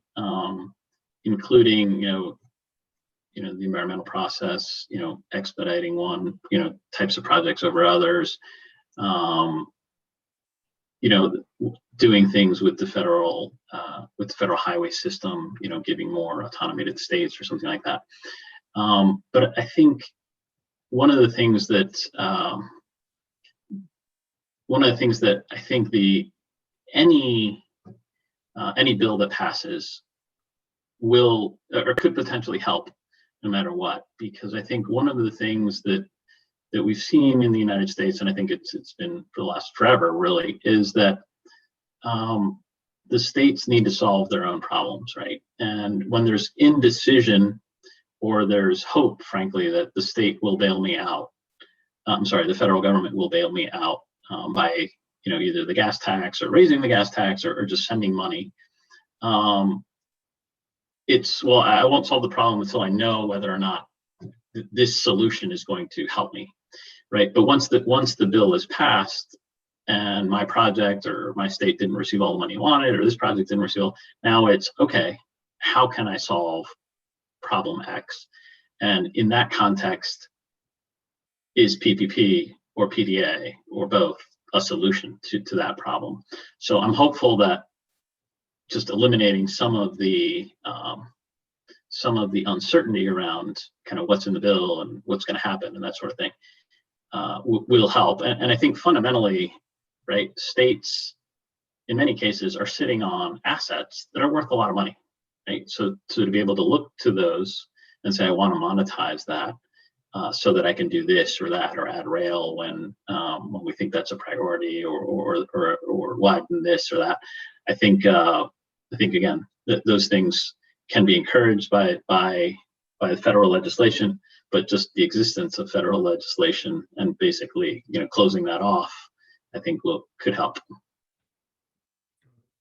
Okay, well, I want to just with an eye on the clock, I want to thank this panel very much for your excellent presentations and insights on this. I think it's a very interesting tool, PDAs, and I think we'll be hearing a lot more about them. They've been being used at Maryland, California, other places, and it may change the competitive environment as well as firms consider or reconsider their interest in participating in that market. So I want to thank all three of our panelists very much and ask the audience to join me in thanking you very much for your contributions. And so thank you very much.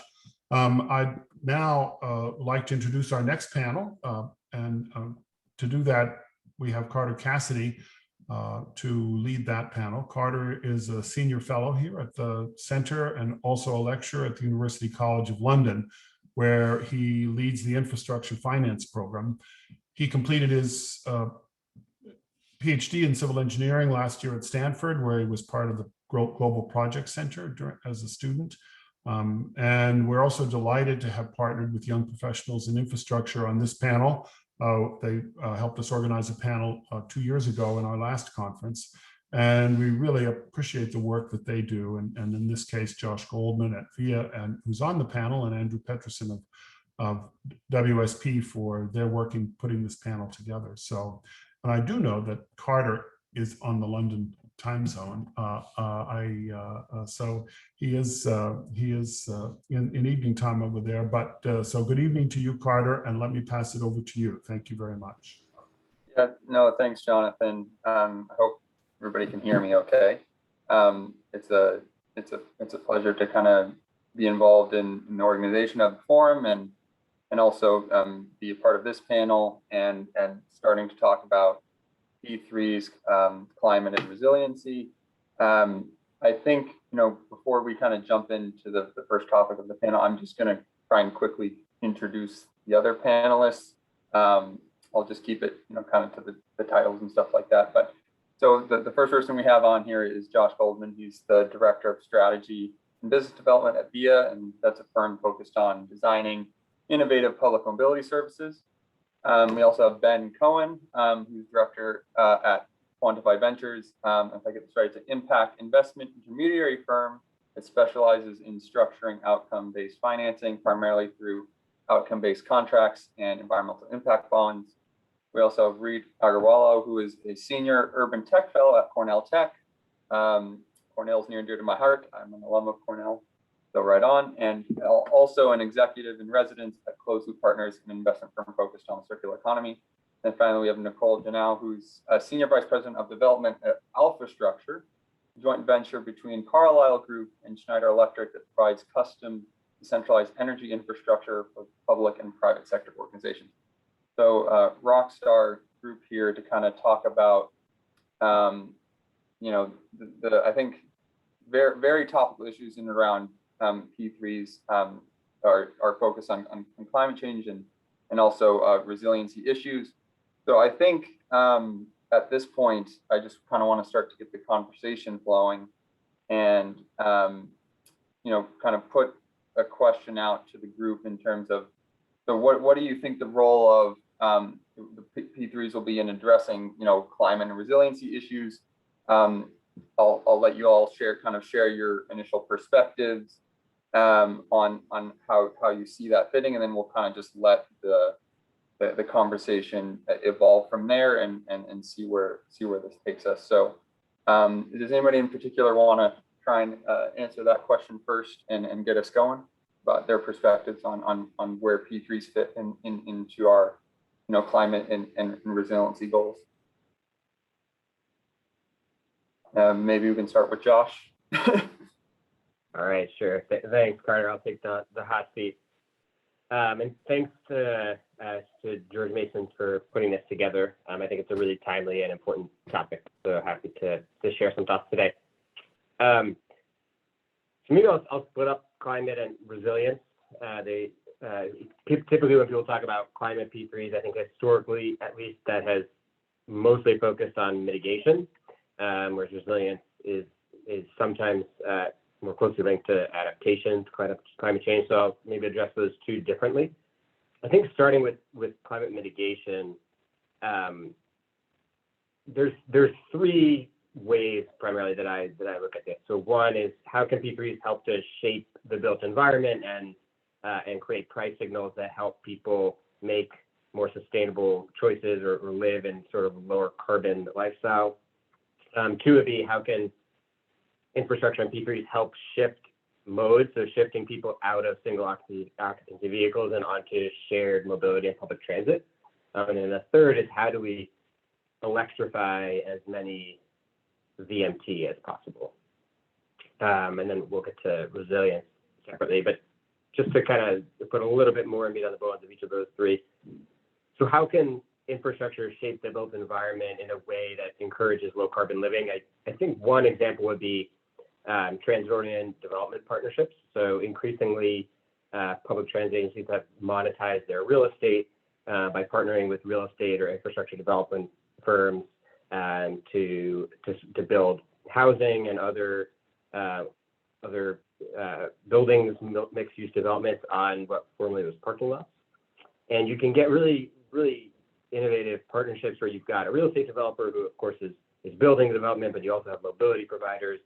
VIA has partnered with real estate developments in some of these projects to provide last mile access solutions that allow you to build more units near transit. So you're both kind of increasing the people who live, literally on top of or within walking distance to fixed transit, but you also knock out parking and find out other solutions to provide access to stations such as first last mile, microtransit, that sort of make it easier for people to use transit. So that's kind of how shaping the built environment through TOD really makes it, I think, easier for people to adopt more sustainable choices. And the second would be price signals. So congestion pricing, which has shown some success in Europe, and in London, Milan, Stockholm, and also in Singapore, and it looks like is now moving forward finally in New York City. P3s are a huge, a critical part of delivering those, drawing on private sector technology and expertise to actually make congestion pricing possible. That's the first part. The second part, shifting modes. So particularly outside of the U.S., but I think increasingly in the U.S., cities and transit agencies turn to private partners to help deliver public transit. Sometimes that means providing contracted rail or bus services, but in the U.S., of course, there's been the Purple Line deal. There's MBTA, which is the private sector on looking at fare payment. MTA in New York is looking at a range of public-private partnership models. And then there are even those sort of less capital-intensive deals where cities are working with mobility providers and technology providers to provide mobility as a service, last mile microtransit, all towards making it easier and more convenient for people to use public transit, which has important equity implications, of course, and also sustainability, which is what we're focused on today. And then finally, electrification. So there's a lot of capital involved in both purchasing light duty and heavy duty vehicles, and then building out the EV charging infrastructure that will allow allow them to run. And so there's a very natural role, I think, there for P3s. And then, so not to take too much time, I'll just very quickly touch on resilience, although happy to go deeper on this. Not too far from George Mason in Annapolis, Maryland, the city is undertaking a really interesting resilience project that I think can really be a model for how you use innovative funding sources to finance resilience infrastructure. So the city coupled its Hillman garage rebuild with a city, what they're calling the city dock redevelopment project, into a bundled P3. Essentially, what's going to happen is Annapolis, which is of course the capital city of Maryland, has experienced significant flooding in recent years. They have in the city dock area, there's the area, a 110 spot surface parking lot now. That's going to be converted into an outdoor space that will absorb stormwater surge, and the team that one is also going to build seawalls and pumps and just generally improve stormwater resilience and climate resilience. And that's being financed by a concession to rebuild and operate the public parking garage. So some of the future revenue from the parking system is going to fund the resilience improvements. And in connection with that, to help compensate for some of the lost parking, they're also going to introduce an on-demand mobility service that makes it easier for people to get around the city. I'll stop there. Yeah. All right. Thank you, Josh. I think that does maybe Nicole or Reef want to kind of pick up where Josh left off and kind of share some of their perspectives on these same issues. It looks like Nicole's ready to go. Sure, happy to jump in. I guess I was faster on the mute button.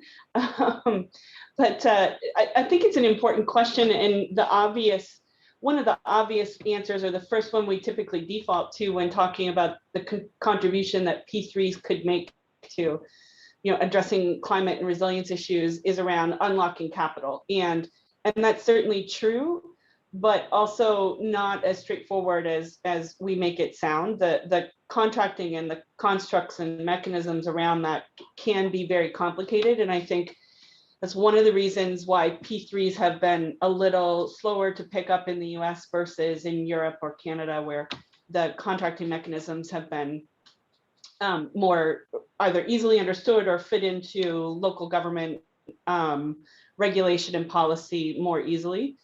I think one of the key ways that P3s contribute to some of these very complicated objectives and projects is in unlocking the capabilities of the private sector. And that's the one we talk about a little less often. And really I think a previous panelist mentioned the monetization of public sector assets. So you have a lot of assets, whether that's real estate or real, built environment assets that are idle, and putting those into a P3 structure can certainly monetize those for the public entity and put them to work to solving real issues and addressing real problems.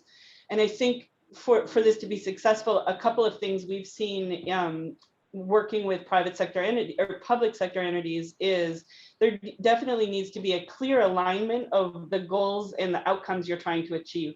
And I'll give an example here in a second that is transit oriented. So you need to line up what is the actual outcome or the problem that you're trying to solve, and do all of the stakeholders involved to have a clear line of sight on what that problem or outcome is. And then how do you line up the appropriate risk allocation and the governance and control mechanisms that you need to ensure as the public entity, you have some voice and say at the table in terms of how how the project or the investment is manifesting itself. And when we think about climate, we look at the gap in investment and capability required to get from where we are today to really addressing mitigation and adaptation initiatives. We think there's a huge gap that we really need to accelerate the deployment of private capital in order to satisfactorily address that. And then resilience is interesting because it's a bit like an onion. You could talk about it at a national level, and then as you peel back the layers, right, you could get down to the individual facility, like the Hillman garage that is experiencing flooding issues, right? So there's sort of layers of resilience to address, and we work very closely with our customers to identify what are the resilience issues that they need to solve for their projects or their businesses. And the transit project that I mentioned, so the number one concern of the transit operator is I need to be able to move people from point A to point B under any scenario. So if we're operating in an emergency operation conditions or a normal blue sky weather day, my job as a transit operator is to get people from point A to point B. It's not to care about things like, what kind of bus am I driving? You know, do I have enough electrons to charge up an electric bus? Where do the electrons come from? What if the utility doesn't have power? So there's a whole additional layer of stress added to them when you make a transition from what they see as a very known and stable technology to an emerging technology. And a P3 can be very effective here at de-risking that transition. And in the project that we're working on, the relationship is very much centered around, we will provide adequate electrons to ensure you can meet your service obligation under any circumstances. And with that as the sort of operating principle we backed into, what does that mean? What does that have to mean in terms of on-site energy assets and, you know, how we're structuring it, understanding that the county, the municipality in this case, is committed to GHG reductions. And so you're kind of layering in the constraints to the problem and then coming up with a solution that works for both entities. Nicole, that was very insightful. And I think that would actually lead, you know, maybe into some things that Ben might want to talk about how we craft outcomes in and around these projects and think about outcomes in trying to address this issue. So maybe Ben, if you want to, you know, pick it up from here and talk about how you view this. Yeah, happy to, and thanks Carter for hosting us, and George Mason, and thank you all for attending. You know, at Quantified Ventures, we really focus on creating funding and financing strategies that are outcomes focused and enabling both public agencies and private entities to pay for the actual outcomes that are successfully achieved from projects rather than paying for projects themselves. And doing that enables that kind of risk transfer that Nicole alluded to in terms of hedging some of the uncertainty associated with how well these projects are going to perform. You know, when we think about a lot of resilience building projects, for example, resilience is notoriously hard to measure or predict or, you know, be able to project out what's going to happen if you build in these green infrastructure projects and then there's major flooding events. How are they going to respond?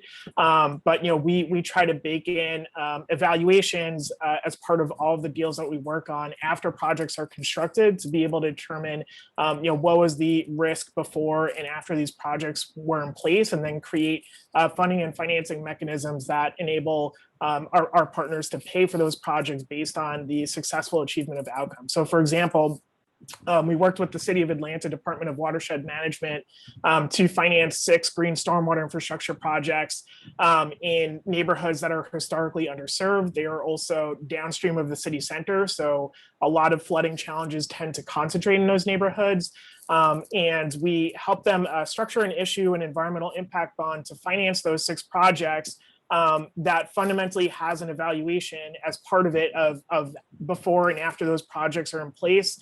How many gallons can those projects capture, and therefore tie that to an economic model that we built in partnership with the department to be able to demonstrate, you know, the link between gallons of stormwater capture and, you know, the economic benefit, not just to the communities, but to the department and to the city, and, you know, create a way for them to pay back investors on that bond in a way that is linked, at least in part, to that evaluation of how successfully those projects are expected to manage stormwater and flooding issues in those neighborhoods. So one aspect of this kind of outcomes-based approach is to be able to evaluate and take into account that kind of risk that Nicole alluded to.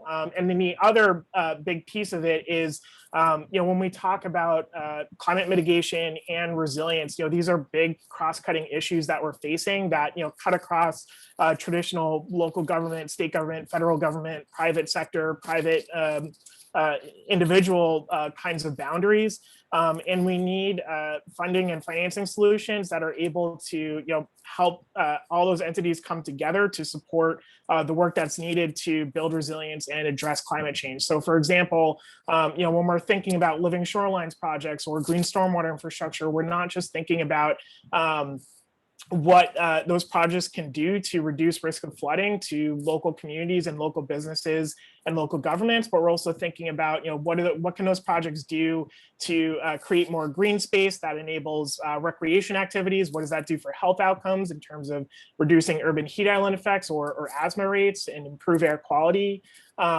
And we think a lot about layering different types of outcomes together, and by doing that, tapping into a broader set of stakeholders that can help pay for or help in financing and implementing those projects.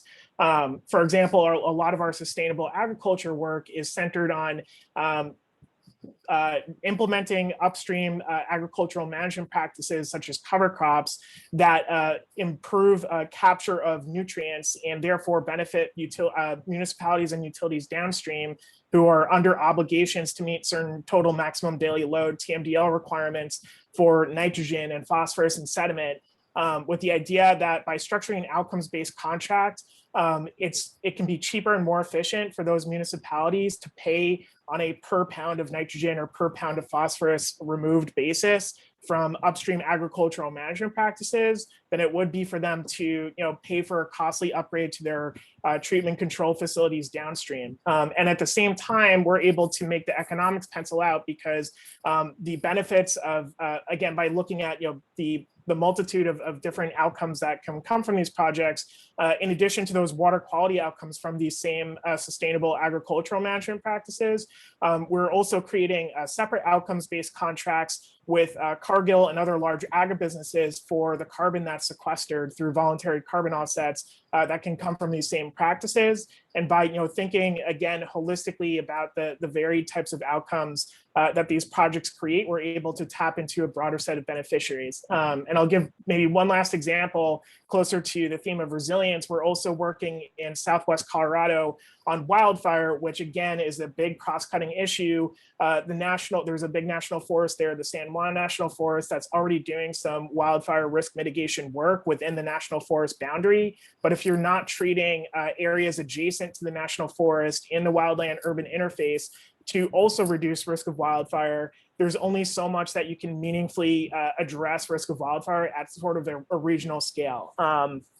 And the local governments alone, the private individuals alone, the tribal governments, the electric utilities and the water utilities who all benefit from wildfire risk mitigation in that region, none of them alone have the ability to pay for the work that's needed. But we are creating a new revolving fund that would pay for these forest health treatments to reduce wildfire risk reduction, and then be repaid, and capital would cycle back into the fund on sort of a pro rata share by combining and bringing all these stakeholders together to the table and articulating the value of this mitigation work based on the underlying assets and the underlying infrastructure and the underlying properties that each of those entities individually care about. And therefore, create ways to have a collaborative financing and implementation structure that is able to pool the resources of all these different beneficiaries. And I think that is where P3s and other types of funding mechanisms can really come in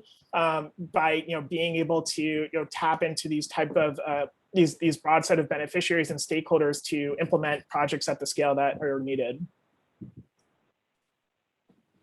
Ben, many thanks for that. I think before you jump into sort of group perspectives on sort of what the other panelists says and sharing his own, I think we had a question in the chat that talked about delivering developing collaborative and foundational, sort of risk mitigation or recovery frameworks to address sort of multiple channel needs, maybe in and around transportation, but also other types of infrastructure. And I think Ben hit on a lot of those points about how we need to start rethinking some of the ways that we pull stakeholders together to create systems and structures and governance that sort of allow us to execute on a level that's bigger as a whole than the sum of sort of the individual parts. So I think, obviously these are going to be kind of tailor-made solutions depending on the context, whether it's wildfires or the like. But yeah, I think, it's kind of bringing that, that collaborative nature together. And so I'd like to turn it over to our other panelists to kind of just, give us the tech and policy focus of all of this, and maybe in planning oriented on how this all kind of ties together. Well, thanks, Carter, and thanks again to Jonathan and everybody else who organized this. It's a good conversation, and it's great to follow three really thoughtful panelists, because I'm just going to be able to build on and agree with what was pointed out. I think, Ben, what you cited raises for me something that I think is so important about when we think about P3s in the world of climate, which is we're actually getting into areas that government has not been deeply involved in, and therefore government doesn't have a reference price, right? And that is a real challenge, and is going to be I think, the thing that helps unlock a lot of P3s. So, the way I think about it, there are P3s where you're substituting for things that government usually does. And that's often when it's about, a highway construction project or something like that. And there you can usually fall back on the financing costs. That's what the value to the public sector is. And you can compute like an availability payment. In the world of solid waste, you think about where your garbage and your recycling goes, like that's always been a P3, right? There's always been two sides to that, where whatever your materials recovery facility is in your city, there's a private company that's taking recyclables, sorting it, selling it to end users, and of course getting a subsidy on a per ton usually basis from the city. The city knows what its reference price is because it knows what it would cost to put it in the landfill, right? And that's one of the reasons that doesn't feel like a P3. It just feels like a contract, because you can easily figure out what the market, what the comparison is. When you get to some of the things that Josh and Nicole and Ben are working on, you have the challenge of figuring out, well, what would government be willing to pay? Because there isn't a budget that's, I've got X amount of money just to take carbon out of the atmosphere, and I'm going to figure out what the most efficient way to do that is. There isn't a budget that says, here's how much resilience I want. How do I efficiently pay that? And so I think it's going to be a great challenge and a great opportunity, especially over the next 5-10 years as the climate crisis worsens, to help governments figure that out. And at the same time, because you're asking governments to do things that they're not accustomed to do, and the public doesn't know that governments necessarily do, we're going to see the need for new organizations to play those roles. So, for example, you've seen a lot of cities around the country dipping their toe into, how do I provide charging for electric vehicles, right? That's a new topic. Like no city, no government ever went ahead and set up gas stations to fuel cars, right? Rest stops on the highway, that's one thing, but not in your cities. That was kind of left to the private market. Now we may see, because there's an urgency of getting that transition done and governmental force behind it, what's it worth? Like, and do you quantify that on the basis of how many charges take place? Is it the availability payment approach of how much do I need to pay to have a network available? Because I need to build it in advance of demand, or else the fleet won't get as big as we want. I think that's going to be another interesting set of challenges, where you will have new organizations that basically have to be called into being to be the partners with government, but you're also having to negotiate a territory where there's no clear reference price. but it makes it a really exciting field, and one that I think is, there's no way, as Josh started out, there's no way we solve the climate challenge without a whole broad set of P3s. And I know we have a lot of jumping off points from all of that right there. And so I think just kind of to sum up what we've heard so far, I think what I'm hearing, and maybe panelists agree or don't agree, is I hear a lot about value. How do you quantify value in these types of situations around promoting resiliency, addressing climate-oriented issues? Because, like we said, there's some of these areas have not been touched. So the value proposition, and two, on that same note, unlocking value, right? So thinking about creative and alternative ways of unlocking value, whether that's through different types of outcomes, to think about monetizing. Is it using things like asset recycling schemes that has sort of been proven out to some degree in Australia, in terms of unlocking latent value in existing infrastructure to help pay for some of these some of these projects that maybe don't have dedicated revenue streams. And so I think that naturally, on the value question, that also leads into sort of another question, is the natural evolution of the P3 model, and how that's starting to change to kind of address these new emerging challenges. And so I think I'd like the panel to kind of wade into that discussion in more detail about in and around the evolutions of the model to meet these needs, but also how do we think about different types of value and outcomes and stuff like that? Because I think those seem to be the core themes that we're all hitting on. So I think we can elaborate a little bit more. Maybe Josh would like to kick us off again. Sure, happy to. I mean, it's a really interesting question, and to build on Ritz's point about cities, at least for the most part today, don't have climate budgets, but they have education budgets and healthcare budgets and transportation budgets and housing and all these other, sanitation, right? And climate change is not a phenomenon that's like confined to one jurisdictional department or legislative committee. It really touches all these other areas of life and of public policy, and often policies or technologies or projects that offer climate benefits have vast co-benefits in other areas. So just as one example, if you look at truck emissions in large cities, those are often concentrated in low-income areas, and you can very clearly see adverse health outcomes. So higher asthma rates, for example, in areas that are located near highways or large intermodal facilities.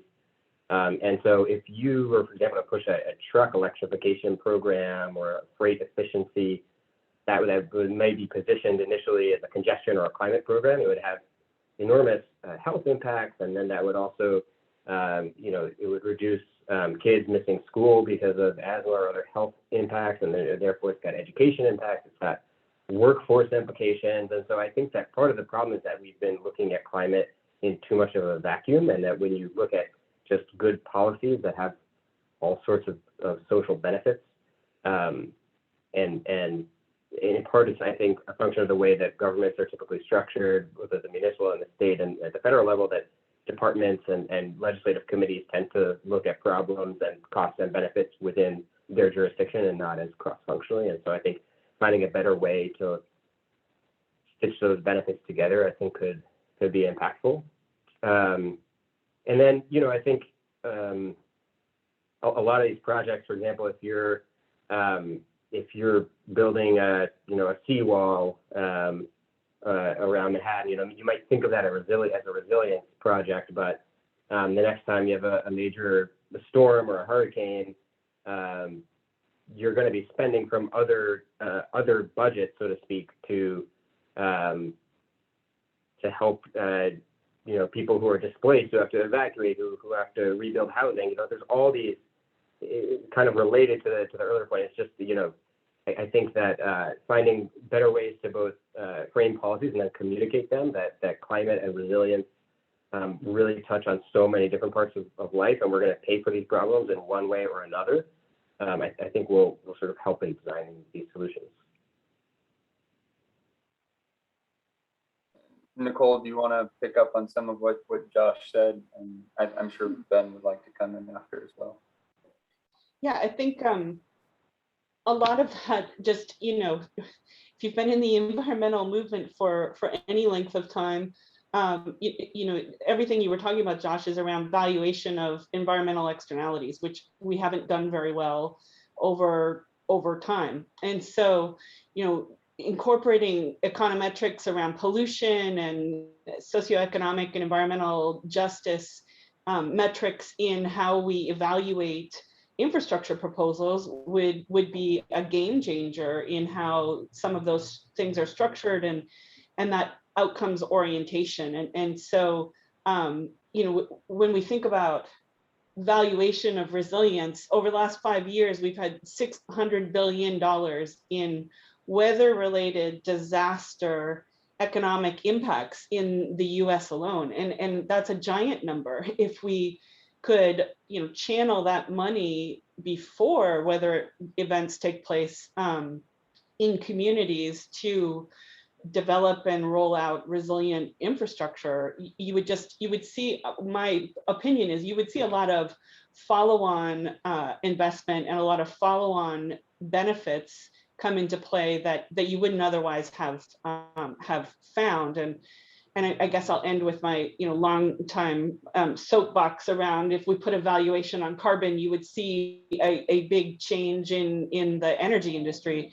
And I fundamentally believe a shift towards kind of more local, community-based, distributed energy resources that improve the resilience of your kind of local energy supply. And I think the same applies with transportation and other urban and rural kind of life systems. One of the other items you mentioned, Carter, was around the evolution and changing of the P3 model. I think in the US, we've finally had an awakening that a P3 model doesn't need to include a concessionaires agreement and this very complicated structure that you spend as a potential proponent in the private sector millions of dollars bidding on, and then all of that, there's 5 bidders and you're pitted against each other, only one wins, and you've lost these $1 million in pursuit costs. And so I think we've kind of maybe had a bit of an awakening that it doesn't need to be that complicated, and you can monetize public assets in a way that's much simpler. For example, a long-term lease on public property to do a private sector development that is transit-oriented development, or any of the sort of assets that you're trying to encourage for your urban planning goals of your community. Those are all really good points, Nicole, and I think maybe Ben would be well placed at this point to elaborate. But what I'm also hearing is that these salient issues around resiliency and climate are starting to tear down those traditional sectoral barriers about how things in and around climate are now affecting mobility. They're also affecting healthcare, and we've been, for the most part, treating them all independently. And I think Ben made some examples of this earlier about how, on an outcome level, you could be doing something in agriculture that is affecting public health, right?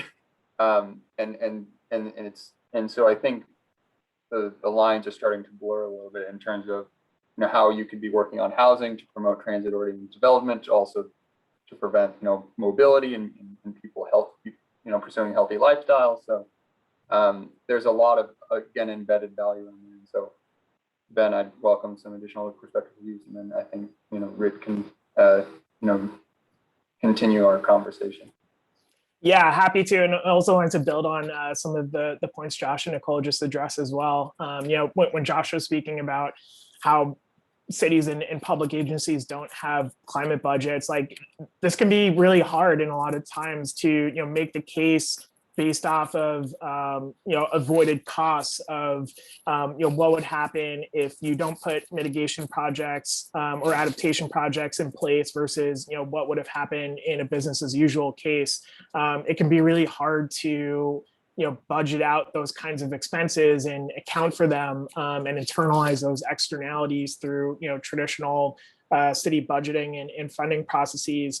But our view is that if we're able to articulate the risk associated with increased flooding or increased wildfire, particularly in areas that have had recent experience with those kinds of hazards, and then come up with a financing solution, which means that we need a large scale project or set of projects now to be able to address that risk over the long term, but through a financing strategy where our public partners are paying that back over time, and then paying it back based on those types of evaluations that I alluded to before. And then, as Nicole mentioned, monetizing and recognizing as assets a lot of these types of projects, not just for risk reduction, but also, the other types of impacts can have both the public and private agencies. And we are having conversations in a number of different cities across the country now,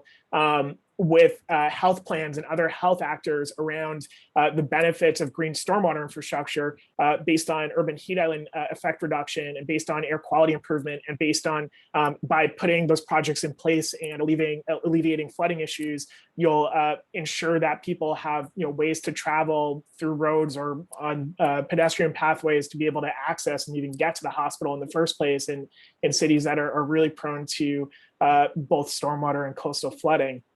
And I think a lot of those private sector actors recognize the benefits of these types of projects that can be multitudinous and multi-layered, and we're really trying to build out some of those models that are able to monetize and internalize some of the these positive externalities that can come from these projects from a variety of different environmental, health, and economic and social perspectives.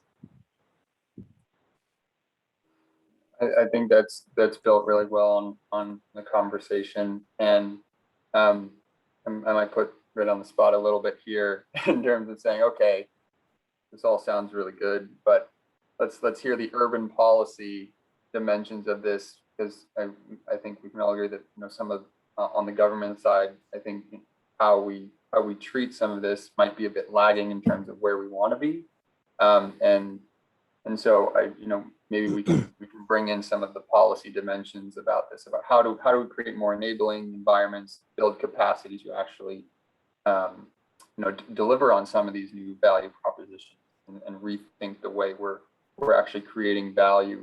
And so in reference to the previous panel, not just thinking about this as a money relationship, but an actual partnership where the outcomes are key, and we can actually start to think about ways of quantifying that sort of those externalities and that additional value that hasn't been tapped before.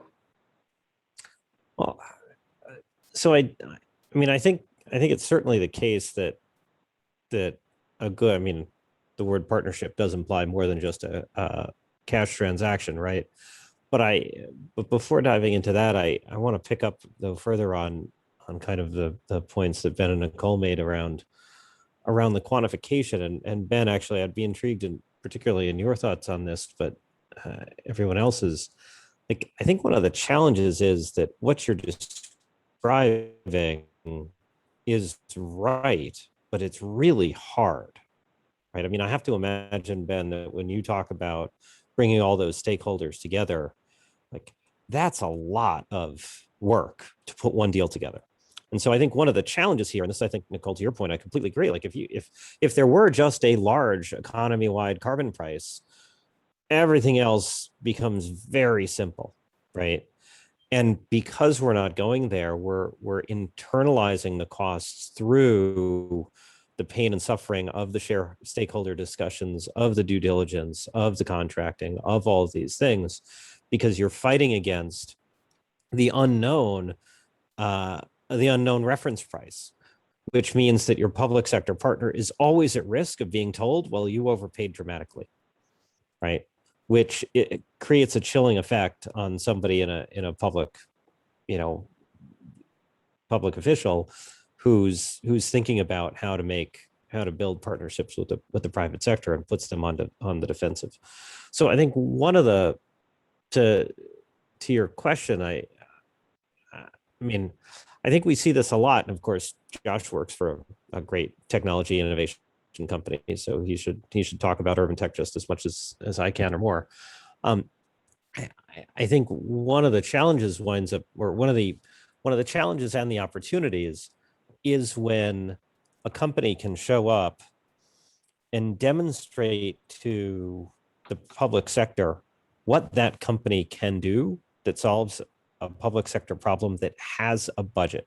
It doesn't have to be 100% of the budget you need, but I think to this point, if it's completely evanescent, right? If it's completely, yes, we all know the value's there, but nobody has the authority to pay for it, that's a really hard partnership to put together. If you can find 60% of it in somebody's budget, you have a reasonable chance of eking together the other bits. But if it's completely distributed, I think it's a real challenge. I think we've seen this, at least, I'll speak to my own experience on things that I've been close to or done. I was in New York City Hall, and oddly enough, we tried over and over again, the state of the art is advanced, to think about how you quantify the health impacts of certain things. Because unlike in most cities, New York City actually pays half of the Medicare and Medicaid costs that the state pays. So there's a direct savings to the city budget if the health of New Yorkers increases, and particularly low-income New Yorkers. And the problem was you had to go through so many steps that it was a very difficult case to make to somebody at the Department of Health and Mental Hygiene to say, oh yeah, that's worth it to me directly, and that's better than this very direct intervention that is what my budget is for. And so I think the need, the opportunity, and thinking about people in the audience, like my plea to the entrepreneurs and the people who want to create really exciting P3s out there is being creative enough to figure out how you find that one partner and then build the people around it and craft your project where it meets a need that maybe the city didn't know it had, but where there is an obvious person who should take the call, who has the money to kind of be in an investment way to like lead the round. Because if you don't have somebody who's going to lead the round, you're stuck. And even if you get the ear of the mayor on occasion, like if there's no person for the mayor to hand it to and say, yes, this is part of your job, go make this happen, you're stuck. I don't know if that resonates, but I see a couple of nodding heads. Yeah, a lot of nodding heads. I am mindful of the time, and I think we're at about the 45-minute mark already. I'm not sure if we could give our panelists like a minute or two just to kind of respond to that. But we might also be able to take some of these discussions offline to, I think, the networking session, which is supposed to, sort of virtual networking is supposed to happen after this. So, maybe just quickly, like, a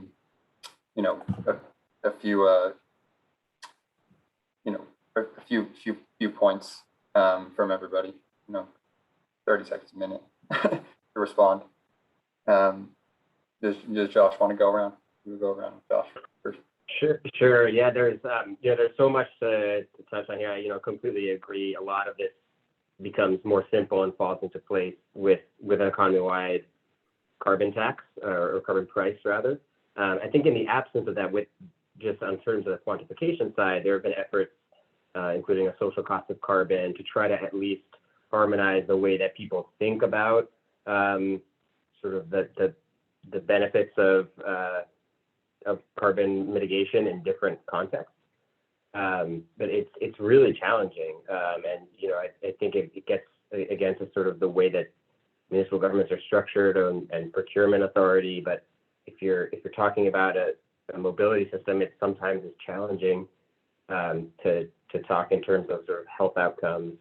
But one sort of area in which that has been a little easier is we were talking with, whether it's hospital networks or insurance companies or city health departments around patient transportation and making it easier for patients to get to particularly preventive care, appointments or dialysis treatments, where actually the cost of transportation and making it easier for patients to get to those treatments or appointments can actually save enormous amounts in healthcare and really advance outcomes. And so then it makes it a little bit easier to sort of talk cross-departmentally, but it is definitely a challenge. And I think, that's some place where the P3 model can be helpful. Yeah, Nicole, do you want to offer your 2 cents?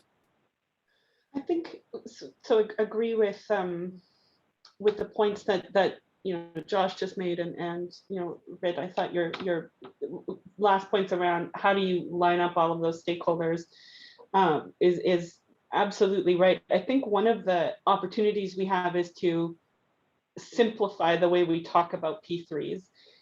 There's been some negative experiences in the US with P3s, and so on both sides, public and private.